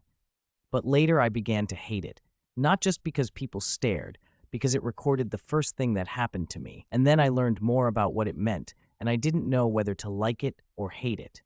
If my mother hadn't sacrificed herself, I wouldn't have this scar. Whether to keep it, I suppose I need to think about that." Harry looked up, a little embarrassed at how much he'd said. "Sorry, I don't know what I'm talking about." "Huh?" Scott turned toward him. "Did you say something?" "Thank you, Scott," Harry said, laughing awkwardly. "You're welcome." Scott watched the fiendfire still smoldering at the edge of the alternate world. "I acted on my own initiative this time, and almost made a mess of things." It was fortunate this was Merlin's dream world. If he'd faced Voldemort's real body in the waking world, it wouldn't have been so simple. At the thought of Merlin, a swirl of colorful petals brushed Scott's eyes, and he found himself surrounded by flowers again. He turned. Harry was gone. "Young man has returned," Merlin said, hovering in the air. "Thank you for your help, Archmage Merlin." Scott bowed respectfully. "You're welcome," Merlin smiled and waved. "Then farewell." Scott's vision blacked out. When he opened his eyes, he saw the blue flannel curtains of his four-poster. A new day had come. At breakfast in the Great Hall, Harry came straight over as Scott sat down. "Do you remember?" he asked quietly. "Of course," Scott said. "I haven't lost my memory." "So it was real?" Harry pressed. "It was." Scott nodded and studied Harry. "Do you feel different?" "I don't know." Harry hesitated, touching his scar. "I just feel more energetic. My thoughts are clearer." "Congratulations." "Thanks." Harry smiled gratefully. "What are you two talking about?" Eddie, who'd been eavesdropping, asked. "Nothing." Harry seemed reluctant to explain. At that moment, owls swept into the hall, dropping newspapers along the length of the tables. "Oh, look!" Eddie unfolded today's Daily Prophet and shouted. His voice carried, and everyone turned. The front page was taken up by huge headlines. "The greatest victory of the century. We have defeated Lord Voldemort. Rejoice, wizards. True peace is here." Cheers broke out. Students jumped up, faces alight. A few stared in stunned disbelief, as if mourning, but most celebrated the proclamation of the greatest victory. The professors, led by Dumbledore, entered and allowed the students to rejoice. Even stern Professor McGonagall smiled. As the noise died down, Dumbledore stepped forward. He announced a day off for the school, permitted third years and above to visit Hogsmeade, and said there would be a celebratory banquet that evening. Another roar of approval filled the hall. As he turned to go, Dumbledore waved at Harry. Harry glanced at Scott. "You can tell him the truth," Scott said. "If Dumbledore has questions, my Ravenclaw mentor will explain." "Your Ravenclaw mentor?" Harry asked. Scott waved his hand. "Dumbledore already knows." Harry nodded and left. Eddie still pulsed with curiosity. "What actually happened?" "I helped Harry a bit," Scott said, not wanting to mention Merlin, and changed the subject. "Look at the rest of the paper." Eddie shrugged and began reading aloud. The Prophet was full of the story. Minister Bones declaring Voldemort's defeat, Death Eaters incarcerated in Azkaban, trials to come, a call for citizens to report remaining collaborators. "All right, let me read." Roger, finishing his breakfast, took the paper and his eyes brightened. "There's an interview with Dumbledore. He even mentions Scott." He cleared his throat and read, "Exclusive interview with Albus Dumbledore. He only wanted to protect Hogwarts." "The reporter says our headmaster played an irreplaceable role in the war," Roger continued. "To find out more, we interviewed Albus Dumbledore late into the night." "I didn't do much," Roger read in Dumbledore's voice. "Every wizard who stood for justice contributed." The article then went on in fawning, nauseating detail. "Ugh," Roger grimaced. "I know this reporter. He used to mock Dumbledore. Just read the part about Scott." Eddie urged through a mouthful of meat pie. Roger complied. "Dumbledore told us that a current Hogwarts student also took part in the action and played an extremely important role. The minister mentioned his name. Dumbledore called him one of the most brilliant, talented students Hogwarts has ever had. He is Professor's favorite, an undeniable genius, a warrior admired by thousands, a rising legend. Scott put down his fork, suddenly cold with embarrassment. I'm full, he said and rose, leaving the table quickly despite the others' attempts to keep him. He had expected some attention, but hearing that level of praise felt like public exposure. He hurried out. Scott, a skipping figure caught up with him. Luna, why are you out here? I'm full, Luna said simply, smiling. Let's go. They walked out through the school gates past a grumbling Filch and onto the road toward Hogsmeade. Harry seems different, Luna observed after a moment. He's so pure now, no impurities. You noticed? Scott asked, unsurprised. Luna nodded and laughed. The paper exaggerated before, but now it fits. Scott laughed too. The last hidden danger is gone. Luna turned to him. Are you leaving? Scott did not deny it. Savannah's side still doesn't know when the passage will officially open. I need to get the other half of the research data. This journey will be far, Luna said. It's to the South Pole, Scott admitted. But I'm not going alone. Helena and the Ravenclaw mentor will go with me. Luna nodded gravely. Like before, you will succeed. Thank you. They didn't talk about it again. In Hogsmeade, they went first to the Owl Post. Luna posted a letter to Mr. Lovegood about the Babel Tower. Her father would be interested, she said, and might want to join. Scott suspected the current members, all their classmates, would be reluctant to include a parent. The village thrummed with celebration. Through the pub windows, people were already drinking despite the hour. As Scott walked past, he drew smiles, thumbs up, and raised glasses. A few shouted invitations to join them. Scott smiled and politely declined. The streets filled, wizards of all ages eager to celebrate, and shops hung discount banners. He spotted Harry walking with Ron and Hermione. Harry was distractedly watching Cedric and Cho hand in hand. Fred, George, Angelina, and Alicia drifted by as well. Fred and George glancing toward the Hog's Head, but steered into Madame Putafoot's by their dates. Near Scrivenshafts, Roger and Caccini walked side by side. Eddie had set up a stall with posters and badges bearing Scott's face. Scott turned away abruptly. Let's go another way, he told Luna. He didn't want Eddie using him as a walking advertisement. Luna found it amusing and laughed as they altered course. They drifted toward the quieter area by the Shrieking Shack. There were far fewer people there. Milton was setting up with several members of the classical music club, unloading instruments and arranging a small stage. Oh, you're here, Milton said when he saw them. We're putting on an open-air concert to celebrate. Everywhere else is too crowded. This spot's free. Milton was positively excited. The open-air concert began quickly. At first, there were only 2 listeners, Scott and Luna. Gradually, more wizards drifted over, drawn by the music. Even those who had been lingering in the Hogsmeade pubs poked their heads out of windows. No one spoke. Everyone listened. When Milton lifted his bow and played the cello, the music seemed to climb a few degrees of magic all at once. The notes carried a quiet peace and gentle joy that felt almost physical, like sinking into pleasantly warm water. Scott found himself smiling. Milton's music magic had improved again. When the piece ended, the applause rolled out like thunder. This is truly wonderful, someone said. Luna clapped as enthusiastically as anyone. Of course it's wonderful. Scott glanced up and froze. In a third-floor hotel window a short distance away stood a familiar figure. Milton's father, Mr. Greaves. He watched Milton take his bows. Beside him was a woman in a hood Scott couldn't quite see. Scott must have stared a moment too long. Mr. Greaves looked over and met Scott's eyes. He made a quick shushing gesture toward him, then drew the curtain and pulled the woman back out of sight. Scott nodded and turned away. The concert ran through to noon. The Classical Music Club's performance had been an unqualified success. The little Hogwarts ensemble had made a name for itself outside the school, and Milton in particular. His music magic was unmistakably powerful. People kept asking afterward who had played the cello. After the applause died down, Scott and Luna returned to Hogwarts. Lunch in the Great Hall was almost empty. Most students were still lingering in Hogsmeade, so only the younger year groups, who couldn't leave the school, remained. After eating, Scott led Luna to the Raven Roost in the Forbidden Forest. While Luna and Lambo chattered happily, Scott prepared to summon Ymir. A blue halo poured from him, the air around the oaks dropping in temperature. The towering ice giant emerged, massive and solemn. The ravens on the trees screamed and scattered. Scott looked up and spoke through their contract. Ymir's condition was better than he dared hope. Voldemort had damaged it previously, but the giant had begun to repair itself once it returned to its alternate dimension. Now it was nearly whole again. "Is this Ymir?" Luna asked as she came to his side. Lambo sat proudly on her shoulder.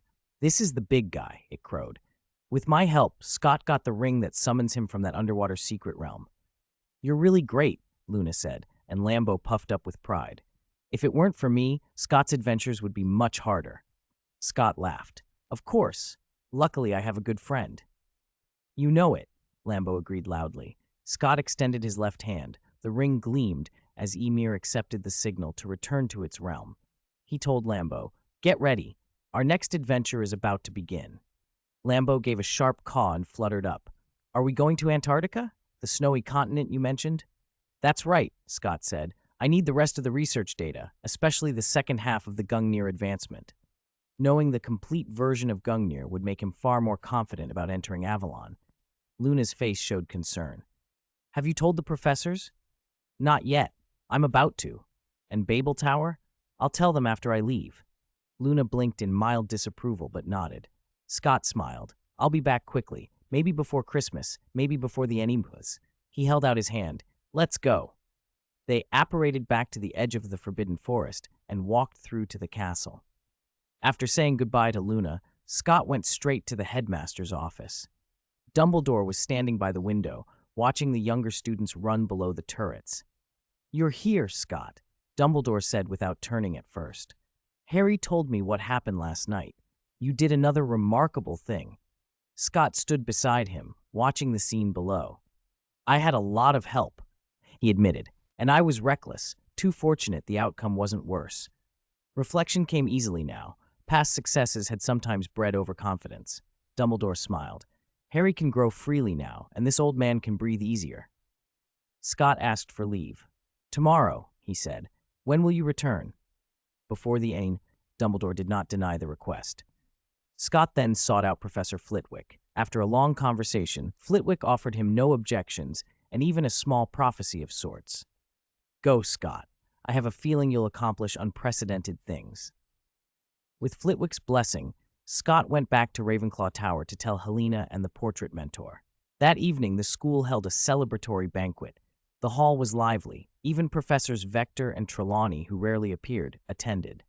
The classical music club and the Toad Choir performed together, and Scott ate, drank, laughed, and celebrated with his classmates like any other student. He left before dawn the next morning while his 3 roommates slept. Down in the common room, he found Helena and, to his surprise, Luna waiting. Luna sat curled on the sofa, hair down and wrapped in a nightgown, but she jumped up when she saw him and padded barefoot across the carpet. "Luna's been waiting," Helena said with a smile. "She wanted to see you off." "I thought that was yesterday," Scott said. "No," Luna said. "When you leave on an adventure, someone should see you off." "Thank you," he said, not sure what else to say. "Are you leaving now?" she asked, smoothing her hair. "Yes." He took her hand. "Goodbye." "Goodbye. Everything will go smoothly." "You're right." Scott opened the portal to the Odin's Eye alternate dimension. Helena stepped through. He waved to Luna, activated the silver, snake-shaped necklace, and vanished into the thin morning light. At the Raven Roost, he let Lambo slip through into Odin's Eye, then changed into Muggle clothes and apparated to London. In London, he applied for a visa and went on a thorough shopping run: food, clothing, tools, and then a batch of potions from Diagon Alley. When he was ready, he boarded a plane to Argentina. First class, no expense spared. The route took him from Heathrow to Charles de Gaulle and on to Ezeiza International Airport in Buenos Aires, a total flight time of 17 hours. On the plane, he studied a map in his hand, a Marauder-style chart of Antarctica that had come down through the Asgard School. The map showed the continent before it had been thatched in glaciers, the product of magical surveys rather than direct 6,000-year-old observation. The real secret, Scott knew, was that the Asgard wizards had built a Jotunheimer secret realm in Antarctica. Silently, he tapped the map's edge. The lines and script slid and reformed into another layer, this one reflecting a landscape from a little over 1,000 years ago. He pulled out a modern map he'd bought and compared them. The Jotunheim realm lay on the Antarctic plateau, not far from the pole.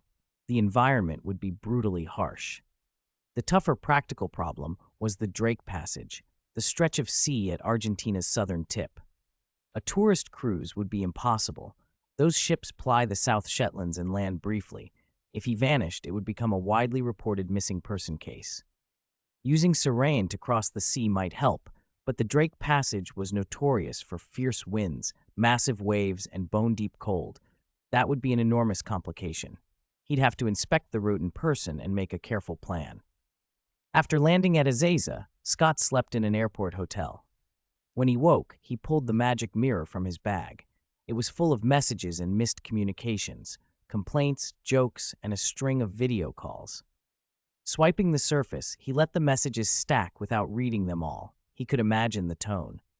Fred and George, for one, had always dreamed of joining him on adventures and would have complained, no doubt, about being left out.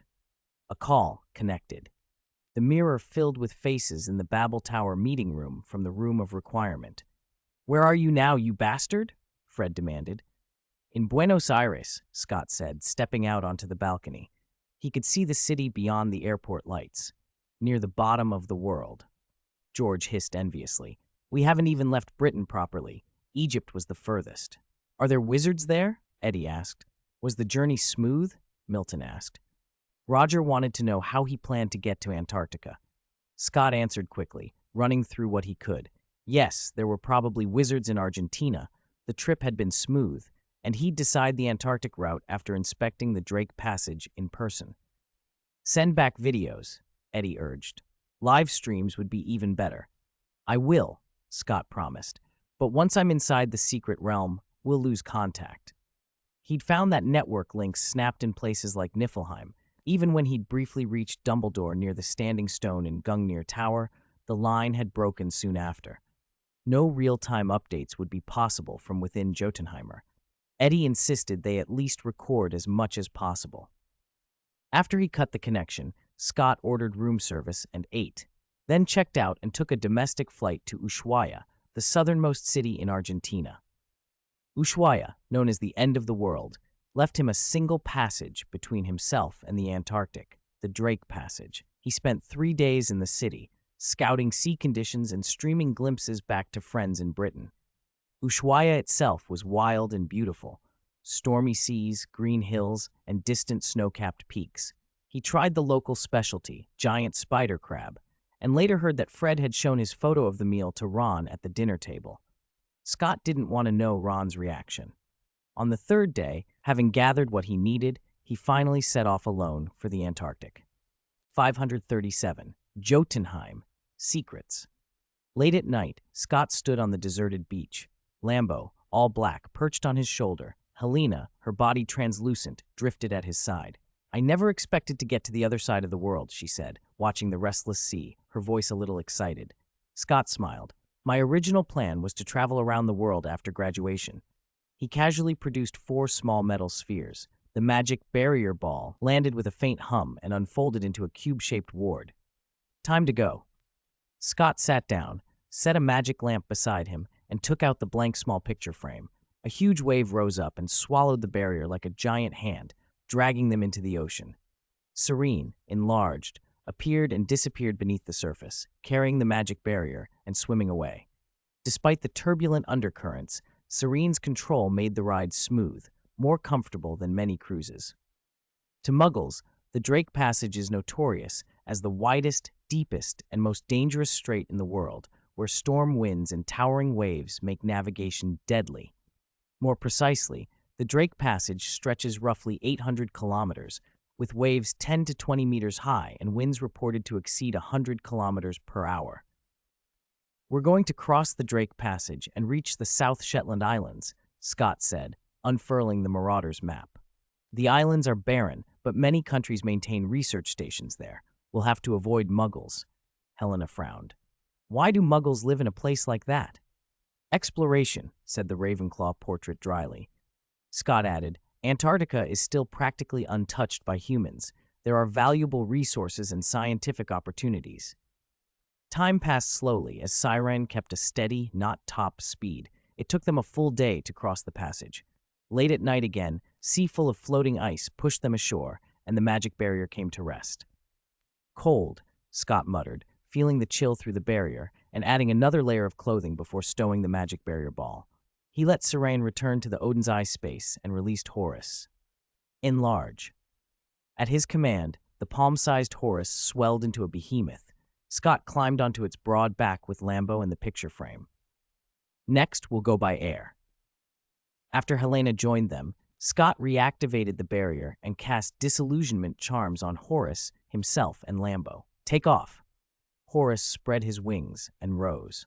The landscape of Antarctica was monotonous and oppressive, an endless sweep of white glaciers and snowfields. At first, the view was spectacular. After hours of it, time dragged. Scott used the magic mirror to record the journey. Horus flew over the Weddell Sea, crossed the Rana ice shelf and the Ellsworth Mountains, traversed the Transantarctic Mountains, and finally approached the ice sheet around the South Pole. Even with the Marauder's map, it took most of a day to locate the marker, an entrance to the Jotunheimer secret realm. Fly straight down, Horus. Below them yawned a vast glacial crevasse.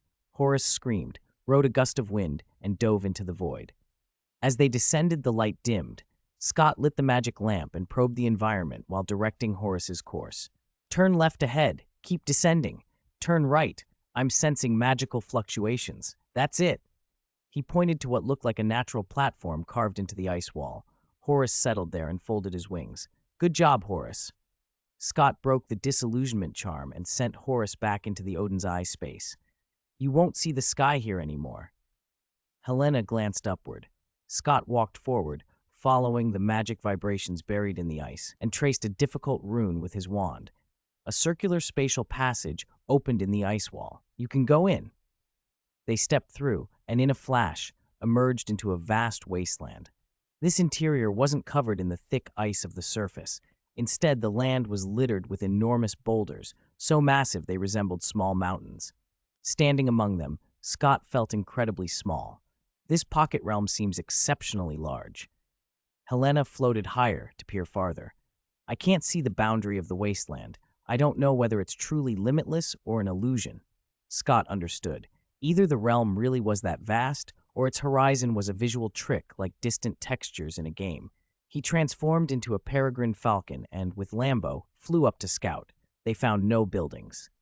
Back on the ground, Scott transformed back and said to Helena and the Ravenclaw portrait, This place isn't like the Niflheim secret realm with clear objectives. First thing is reconnaissance. Shall I send the ravens? Lambo asked. Scott shook his head. The ravens might not adapt to the climate here, and there won't be food. I can't feed a whole flock from my own rations. He pointed his wand at a nearby boulder. Reducto! The 2-person-tall rock shattered into fragments. Flashes of transfiguration light flowed over the rubble, and the pieces became ravens. I'll leave them to you, Lambo, Scott said, handing over command. Have them map the general situation. Consider it done, Lambo answered, and sent out a series of caws. Once the ravens dispersed, Scott, with the blank small picture frame and Helena, returned to the Odin's Eye space. Bathed in the pocket realm's false sunlight, he took off his heavy coat and stretched. Go rest for a bit, the Ravenclaw portrait advised with a smile. You haven't had a good night's sleep in days. Scott nodded. Fatigue washed over him in the warm, artificial sun. He returned to the wooden villa he had built in the pocket realm, hung Ravenclaw's picture frame in the living room, and said, I'm going to sleep. Make yourself at home, Helena. She drifted through the house, clearly fascinated by the furnishings and decorations. Scott headed to the bedroom, fought his sleep for a moment to shower and change, then collapsed into bed and slept a deep, uninterrupted sleep for more than 10 hours. When he woke, he made himself a substantial meal, admittedly using semi-prepared goods, and then lounged on the villa's sofa in the garden. Aren't you going to check outside? Helena asked, floating over. Maybe the ravens have returned, he said lazily. No. Scott stayed still. They're transfigured. I can sense their general state. Helena looked surprised. Is the secret realm really that large then? Maybe, Scott admitted. He couldn't be sure. I'll go look. Lambo, perched on a branch, chimed in. All right. Scott touched Odin's eye. Its faint glow swallowed Lambo. Helena mused. This time, like Niflheim, you may have to face multiple trials to get what you want. I don't fear trials, Scott said with a smile. They won't be more dangerous than Avalon. Helena's voice held curiosity. I'm curious about Avalon, too. I asked some older ghosts, but none could explain it. Maybe it was another pocket space opened by ancient wizards, like the secret realms the Agaste School opened, Scott speculated. Who said only Agaste wizards could invent stable spatial magic? That's true, Helena agreed. Modern magic has developed plenty of spatial spells. She added, since you've met Archmage Merlin, why not ask him? Scott's expression tightened. He wouldn't tell me everything. He was certain. Merlin might offer hints, but he wouldn't hand over a sure path to victory. The Archmage loathed outcomes that were too obvious. He preferred events to retain their drama. Scott had to accept that Merlin would not remove the struggle. Helena was momentarily stunned, but then trusted him. Then you'll have to rely on yourself. Relying on myself is fine, Scott said. It actually feels safer. He stood. Rest is over. Back in the lab, he practiced alchemy under the Ravenclaw portrait's guidance. Another day passed. When he sensed the ravens had regrouped, he left the Odin's Eye space and returned to the pocket realm. Caw, caw, caw. Lambo stood on a huge rock while ravens flew up and down around him, reporting. Scott listened quietly beneath the rock until the chatter finally ceased, then rubbed his ears. Lambo swooped down. Mostly clear. This realm has boundaries. I figured as much, Scott said. If it were truly endless, the Agaste School's plan for a new world would have already succeeded. Lambo pointed with a wing toward the map's edge. That way, there's a very large underground palace entrance on the boundary, though you can't see it from here. No other discoveries? Lambo shook his head. Scott decided, then we head for that underground palace. Not wanting to trudge across the wasteland, Scott waved his wand at a nearby boulder and transfigured it into a small house. Magical rune circuits flickered across its surface, and it floated like a balloon. He increased the size of some ravens until they were giant, fitted harnesses to them, and tied long ropes from the house to the birds. New journey begins. He leapt inside, aided by his floating cloak. The magic mirror and Ravenclaw's picture frame followed. Finally, Helena and Lambo boarded. Let's go! Caw! Lambo commanded, and the Raven team pulled the house forward. You always find a way to be lazy, Helena remarked, gazing at the bleak landscape outside. Scott lounged on the single soft sofa. Laziness is the ladder of human progress, he declared. Helena only smiled and dropped the subject. After a while, she said, if someone wanted to create a new world, this pocket realm wouldn't be suitable. I know, Scott agreed. Both Niflheim and this Jotunheim realm were inhospitable. Ice, stone, no plants, and no creatures that could thrive. The Odin's Eye space met requirements for habitability, but it was far too small. Maybe it's a trade-off, Scott suggested. A very large pocket realm might lose the conditions necessary for an ecosystem. Helena nodded. That means you'd have to surpass the Agaste School in spatial supermagic to even have a chance at creating a new world. Exactly, Scott said. It's not a short-term goal. He understood the scale of the task. His current pocket spaces were limited and empty, and he added quietly, that's not something one person can accomplish alone. The secret realm of Jotunheimer wasn't infinite, but it was vast. It took Scott about 10 hours, riding in the little flying house pulled by ravens to reach the edge. When the house finally landed, Scott stood, walked to the door, and stepped down with his cloak fanning behind him so he touched the ground lightly. Ahead stretched the same barren landscape as if it could go on forever. He reached out and his hand met an invisible barrier. Caw, caw, caw! One of the ravens cried.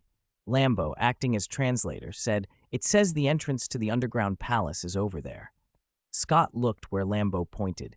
In that direction, a great stand of strangely shaped boulders rose like a forest of stone. He drew his wand, set the small house down, and released the raven's harnesses. One raven shot straight for the top of the stone forest. Let's go, have a look, it cawed. Helena floated after it. Scott flicked his wand and had the Ravenclaw portrait and the magic mirror float beside him, then followed. Entering the stone forest, the light dropped sharply. Scott lit his magic lamp and held it while they walked. Snow and ice, crusted and unmelted for years, cracked underfoot.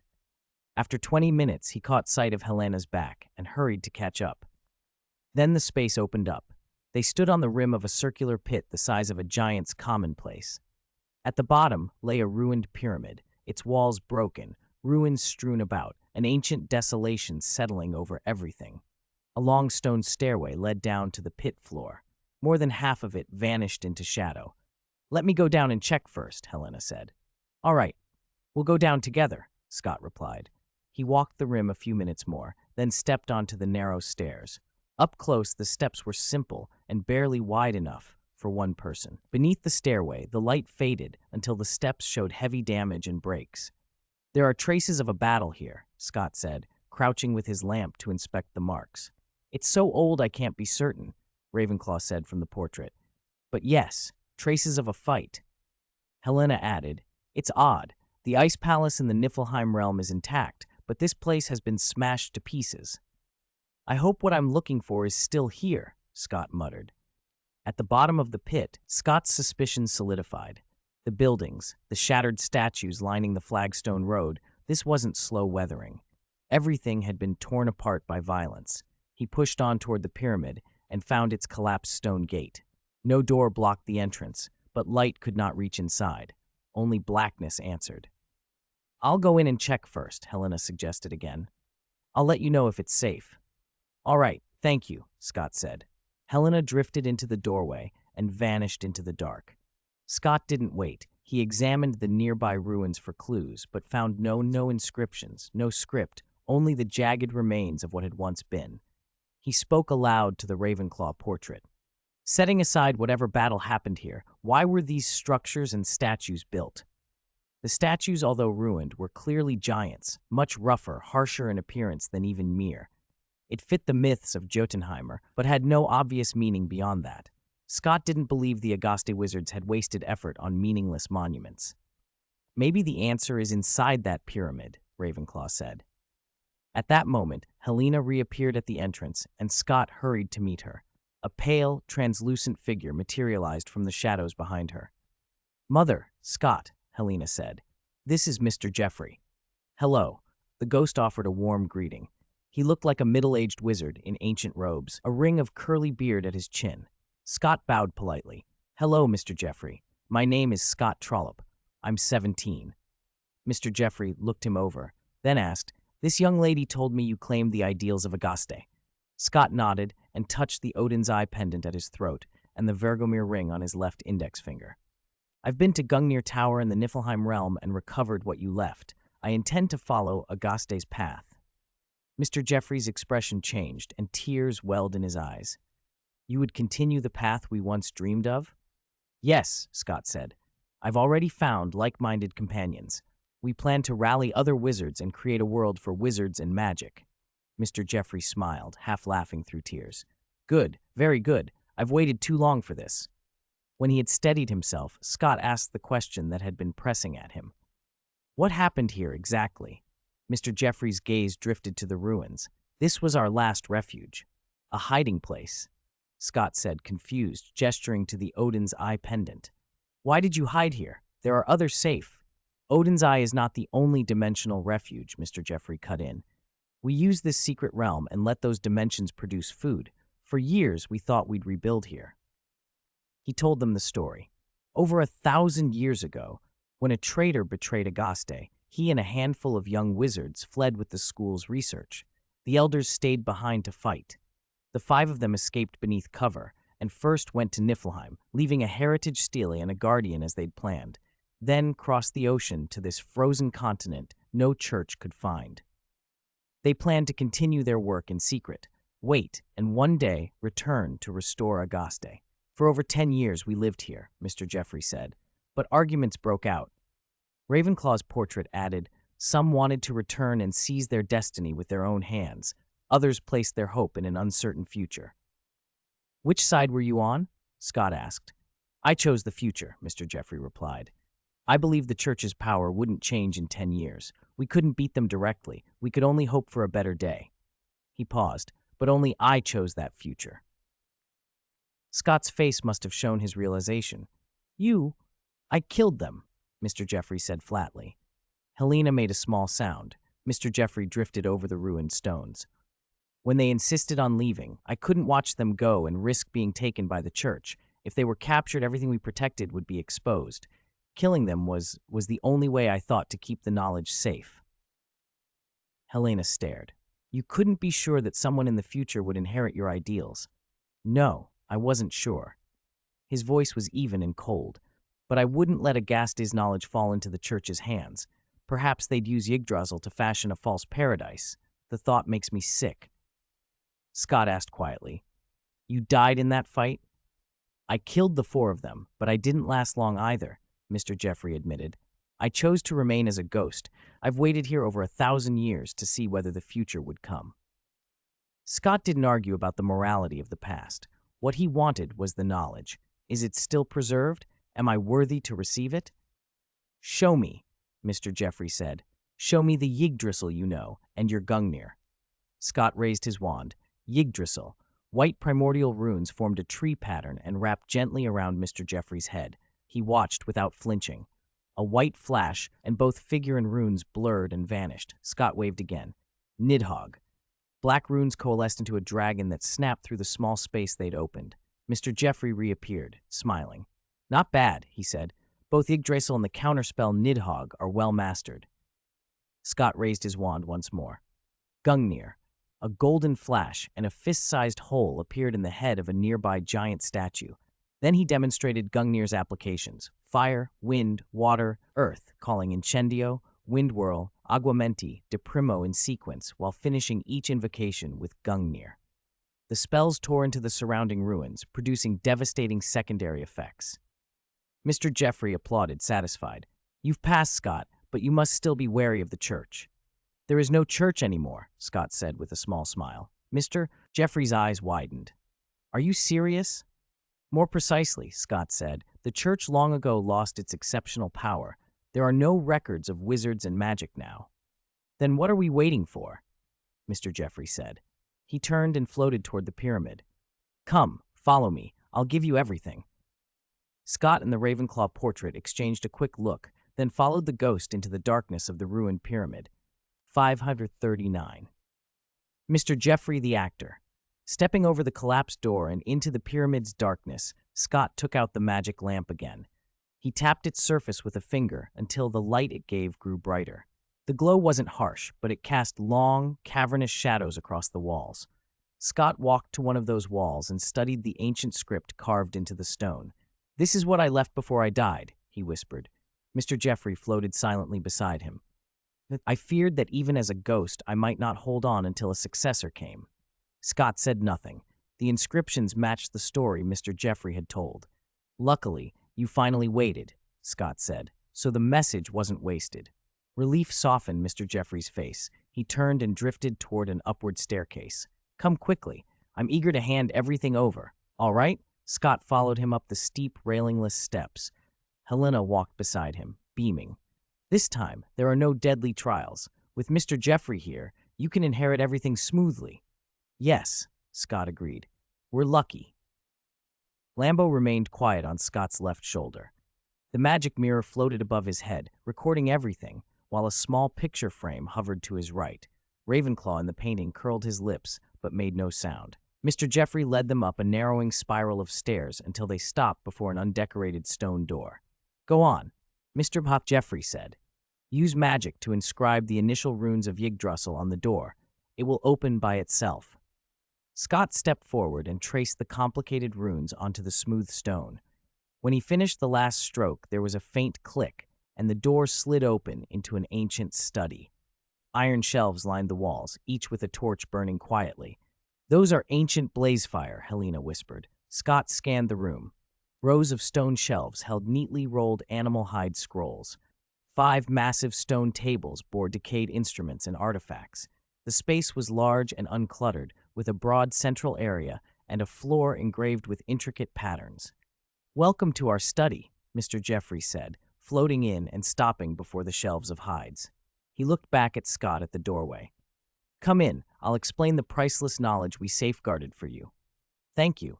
Scott set the magic lamp down at the entrance and stepped forward at a steady pace until he reached the open, patterned area. Mr. Jeffrey waved him over. Scott lifted one foot as if to cross into the center, then stopped. What's wrong? Mr. Jeffrey asked.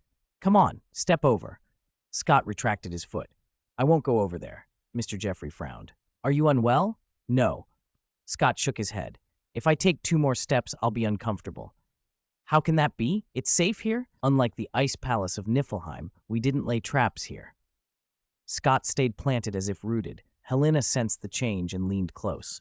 What's going on? She asked. You'll have to ask Mr. Jeffrey, Scott replied, smiling. The smile drained from Mr. Jeffrey's face. You found out? His voice remained soft, even as his expression hardened. How did you see it? Your story was compelling, Mr. Jeffrey, Scott said, but I didn't believe it. Mr. Jeffrey looked pained. Tell me why. I've been rehearsing those words for over 1,000 years. Maybe because you're bad at lying, Scott laughed. You've always been a scholar, buried in research. Apart from your own schoolmates, you've had little contact with others. You've been isolated so long. When you tried to be deceptive, it came out, rehearsed. Mr. Jeffrey was puzzled. I thought my performance was flawless. Perhaps it was precisely because it was too perfect, Scott sighed. Too deliberate. You must have practiced every expression, every tone, until it was mechanical. It was the performance of an old actor, technically skilled but emotionally hollow, someone who could mimic sincerity but not feel it. Even without knowing the truth, an audience could sense the artificiality. Helena's face registered shock. Wait, why didn't I notice that? Oh, my daughter, I'm not surprised, Ravenclaw in the frame said bluntly. This isn't the first time you've been thoroughly fooled. Mother, Helena lowered her head in embarrassment. Mr. Jeffrey protested. I'm merely a ghost who's been alone for 1,000 years. It's normal to lose feeling and forget how to interact. You're right, Ravenclaw said, but your storytelling was too smooth. Mr. Jeffrey tried to explain. I was waiting for Agaste's heir. I rehearsed so I wouldn't forget, so I wouldn't lose the past. Helena shot back. Ghosts don't forget the things they knew in life, especially things tied to their deaths. They remember those vividly. You don't understand ghosts at all, Mr. Jeffrey snapped. I might be wrong, Scott said, but I only suspected you at first. I wasn't sure until I came into this study. You showed no flaws before this, Mr. Jeffrey muttered, looking at the carved floor patterns. You must have been drawn by the knowledge in here. You were too impatient, Ravenclaw observed. You didn't know Scott's sensitivity to magic fluctuations. He's naturally gifted at sensing them. Mr. Jeffrey's expression shifted as he realized his mistake. I was impatient. I should have waited until you stood where I prepared before I activated the ritual. Scott tilted his head. You intended to possess my body and take my identity, didn't you? Also, Mr. Jeffrey looked startled. Ah, there was more than just that. Scott's voice turned colder. Others before you tried similar things. Lord Voldemort tried to replace Harry to be reborn. Salazar Slytherin tried to devour the non-existent one to resist fate. One more Mr. Jeffrey isn't shocking. Mr. Jeffrey waved it off. I'm not interested in other people's affairs. He flickered and faded. Another Mr. Jeffrey coalesced from the roll of an animal hide scroll on the shelf. This one's form was still translucent, but no longer ghost white. His features were blurred, but he looked aged, clearly someone who had died of old age. Scott recognized the state. A soul body, he said. You made a Horcrux? Mr. Jeffrey did not deny it. His voice, now old and hoarse, admitted, yes, becoming immortal by leaving a soul fragment, that was the way. So what really happened back then? Scott asked. I regret it, Mr. Jeffrey sighed. When I was young, I was willing to die for an ideal, but as time passed, the monotony of hiding here and the certainty of an end became unbearable. Helena gasped. So you were the one who wanted to leave? Yes, Mr. Jeffrey confessed. But my companions opposed me. I wanted to preserve and study all the school's knowledge. They feared the church would seize it. Even if I wanted to abandon the ideals and live anonymously, they refused to risk it, he continued. They would follow the head of the school, banking on a distant future. But the future was too far. At a decisive moment in the battle with the church, one of our prophets made a dying prediction. Even if Agaste falls, our ideals won't die.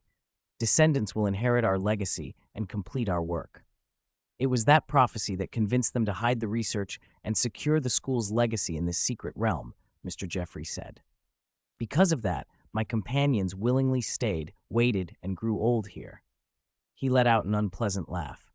If not for a prophecy, do you think we would have made that choice? Scott felt a headache at the mention of prophecies. He'd already decided to accept Agaste's legacy, despite his earlier vow to Medea to avoid founding any troublesome organization. Still, this prophecy didn't deter him. Helena's voice trembled. Did you kill your companions? Yes, Mr. Jeffrey admitted it. Then why couldn't you leave? She demanded. Mr. Jeffrey's laugh turned bitter. They were outstanding wizards. My sneak attack wounded them and gave me the upper hand. But even wounded, they weren't defeated. Seeing no hope, they combined their power and sacrificed their lives to seal the exits of the secret realm. I could never open a spatial passage again. What? Lambo screeched and leapt off Scott's shoulder in a panic. Scott, can't we get out? Scott's voice was oddly calm. We got in. The sealing power should have faded after 1,000 years. Helena reasoned. Otherwise, Mr. Jeffrey wouldn't need to possess Scott's body. Lambo demanded. If you can leave now, why don't you? Scott snorted. Leave as a lonely ghost? Of course he prepared this place and waited for a container to arrive. Hearing himself called a container, Mr. Jeffrey let out an eerie laugh. Scott went on, direct. You must have other arrangements, Mr. Jeffrey. I haven't failed. The soul body of Mr. Jeffrey began to glow with a blood-red light. Thank you for listening so patiently. Nowhere to run, Scott. As he spoke, the patterns inlaid on the study's floor ignited with red light. Blood-red sigils blazed up along the walls. Translucent chains materialized from the air, one end anchored to the floor beneath Scott's feet, the other ends lashing out and affixing to the walls, forming a ring. Gah! Lambo shrieked, trying to fly free. Scott looked trapped, as if caught in a web. Even if you know Yggdrasil, you can't escape, Mr. Jeffrey said, floating before him. A larger ritual has been activated. My arrangements have sealed all space. Scott, be careful. Helena reached out to grab him, but her hand passed right through his body. I'm fine, Helena. Scott's expression was calm as his own body began to thin and grow translucent. This is just an illusion. Mr. Jeffrey finally lost his composure. When? He demanded. Scott smiled. Before we stepped into this study. Oh, Helena laughed with relief. I didn't notice either. Good thing you were prepared, Scott. It doesn't matter, Mr. Jeffrey shrieked, voice breaking. So long as you remain in this pyramid, you cannot escape my ritual's capture. With that, he shot out through the doorway like a gust of wind. No! Mr. Jeffrey paced at the studio doorway, shouting, then flew up above the stairs. Where is he? He demanded, frantically searching for Scott's figure. Boom! A deafening explosion tore a huge hole in one side of the pyramid. With the wall breached, the last of Mr. Jeffrey's ritual collapsed. The red runes scattered across the room sputtered and winked out. Over here. Outside the hole, Scott sat astride a giant golden eagle and waved. Mr. Jeffrey turned slowly. His face was warped and blurred, but his pure white, pupilless eyes burned with an eerie clarity. Scott waved again. The magic mirror and the little picture frames floating in the studio shot through the breach and arrived beside him at astonishing speed. Wait for me! Helena flew out at full tilt. Meanwhile, Scott's phantom in the studio vanished entirely. How did you do that? She asked as soon as she reached him. Scott pointed toward the studio doorway. Do you see that magic lamp? When I crouched to put the lamp down, I drew a runic circuit to create an illusion, he explained. One illusion created a phantom clone to stay in the room in my place. The other masked the fact that I'd left. Helena's eyes widened. So you apparated out of there? It wasn't apparition, Scott said with a smile. Apparition's noisy, and besides, it's probably forbidden here. He looked down as Golzan's enormous head slid up through the ground. I hid in Golzan's mouth. It can burrow through walls and floors. Mr. Jeffrey hovered a little closer and met Scott's gaze through the hole. He sighed softly. I didn't expect the trap I prepared for 70 years to fail in the end. Maybe you shouldn't have told me the whole plan in the first place, Scott replied. Mr. Jeffrey laughed. You are a clever child, very talented. I'm quite fond of you, Scott. So it's not over yet? Scott sounded only mildly displeased. No, Mr. Pat, Jeffrey rasped. I've lived here alone for 70 years, and I spent more than half that time perfecting every contingency. So even if one thing fails, you have backups? Scott said. Yes, Mr. Jeffrey said. But what comes next isn't trickery. It's a test of raw power. Oh, Scott smiled. That's fine. Helena frowned. He's just a wandering soul. Why not attack him directly? From the painting, the Ravenclaw mentor said flatly, the most direct way to harm a wandering soul is Avada Kedavra. Scott shrugged. I don't know Avada Kedavra, and I don't want to. Using it costs your own soul. I never learned it. Some advanced dark arts demand a price, the Ravenclaw agreed. And Mr. Jeffrey has a Horcrux, Scott added. Unless I find and destroy it, attacking his soul form is pointless. A sound assessment, Mr. Jeffrey said, his voice drifting. For you, the best choice is to strip away my power. Scott allowed a brief nod. Thanks for the suggestion. Mr. Jeffrey began to intone a convoluted incantation. His soul form grew bright. From the crumbling ruins around the pyramid, the destroyed statues began to stir. Fragments of stone crawled together, reassembling into whole giant figures. As the last words left Mr. Jeffrey's practiced mouth, the fissures sealing the joins vanished. Heavy footsteps rolled across the rubble as the giant set a steady, inexorable course toward where Scott stood. Just some stone statues? Helena sneered. You think they're simple stone? They're better than they look, Scott said calmly. He watched the giants approach. Mr. Jeffrey's voice came, thinner now. I know you possess the Virgilmere ring, Scott. You know of Ymir's power, Scott said. Yes. Mr. Jeffrey sounded pleased. You might be tempted to summon Ymir, but you can't summon him here. Scott wasn't surprised. Understandable, the Virgilmere ring is from Agaste. You'd expect precautions against anything I could summon from there. Mr. Jeffrey smiled.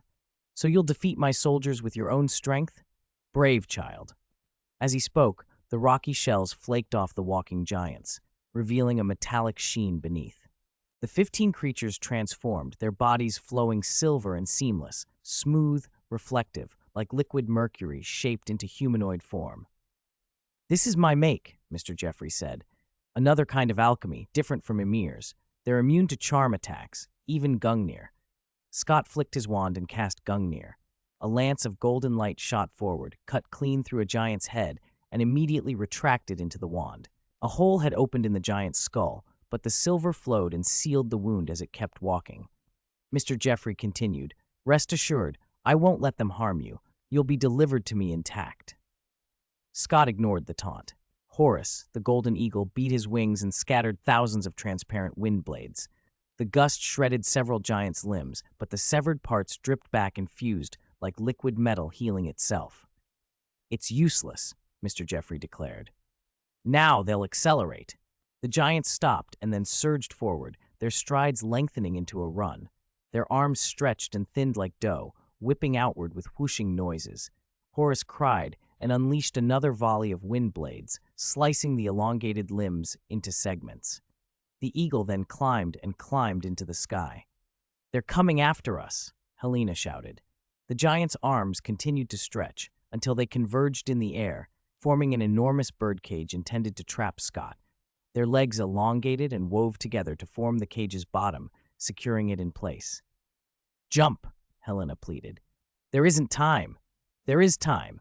Scott's body shrank in an instant. He transformed into a peregrine falcon and dove like a bolt, aiming for the gap between two giants below.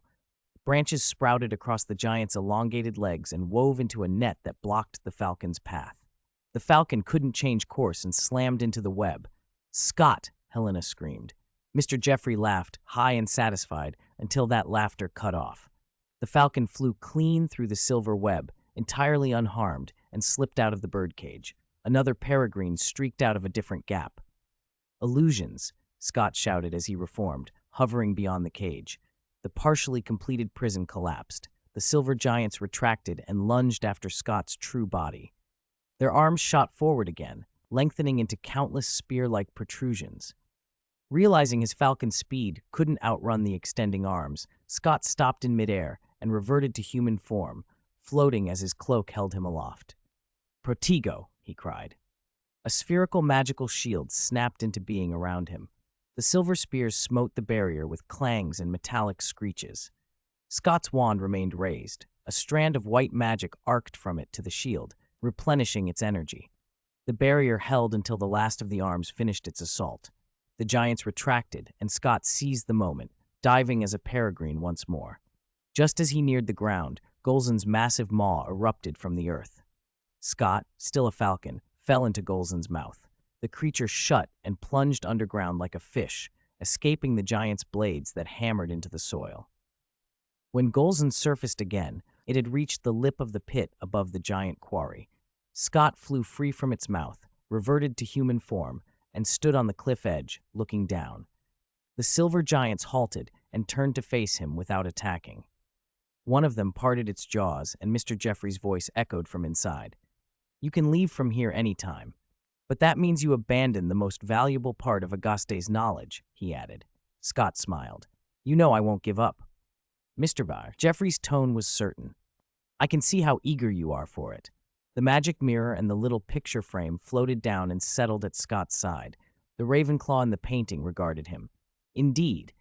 I am a Ravenclaw," Scott said. "My hunger for knowledge is part of me." Helena hovered beside him. "Seems like you were thinking of using fire.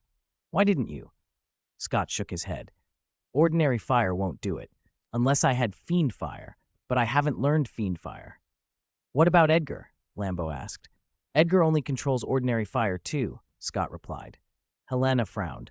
"So he knows you won't give up. He only needs to wait. You have to destroy all these giants to claim the inheritance." "Then let's destroy them," Scott said, narrowing his eyes. The Ravenclaw in the painting's voice held a faint edge of scorn. "He's a soul, forced to linger in this world, and these are his puppets. He can act if he chooses. And I can too," Scott finished with a smile. He knelt, jammed his wand into the ground with a backhand, and chanted. Magical light traced across his skin. On the smooth cliff face, one towering figure after another rose, 5 in total. They pulled away from the rock and landed on their feet. Their brown stone shifted to glacier blue. Their forms resembled Ymir. Ice plates creaked and spread, coating each body with thick armor. "Did you think I hadn't studied Ymir after getting him?" Scott asked as he stood. The 5 ice giants faced the 15 silver ones below. "The imitation isn't perfect," Scott admitted, "but it's enough." 5 against 15? Helena asked. "Trust me," Scott said, confident. "They may be low-grade Ymir replicas, but we'll win."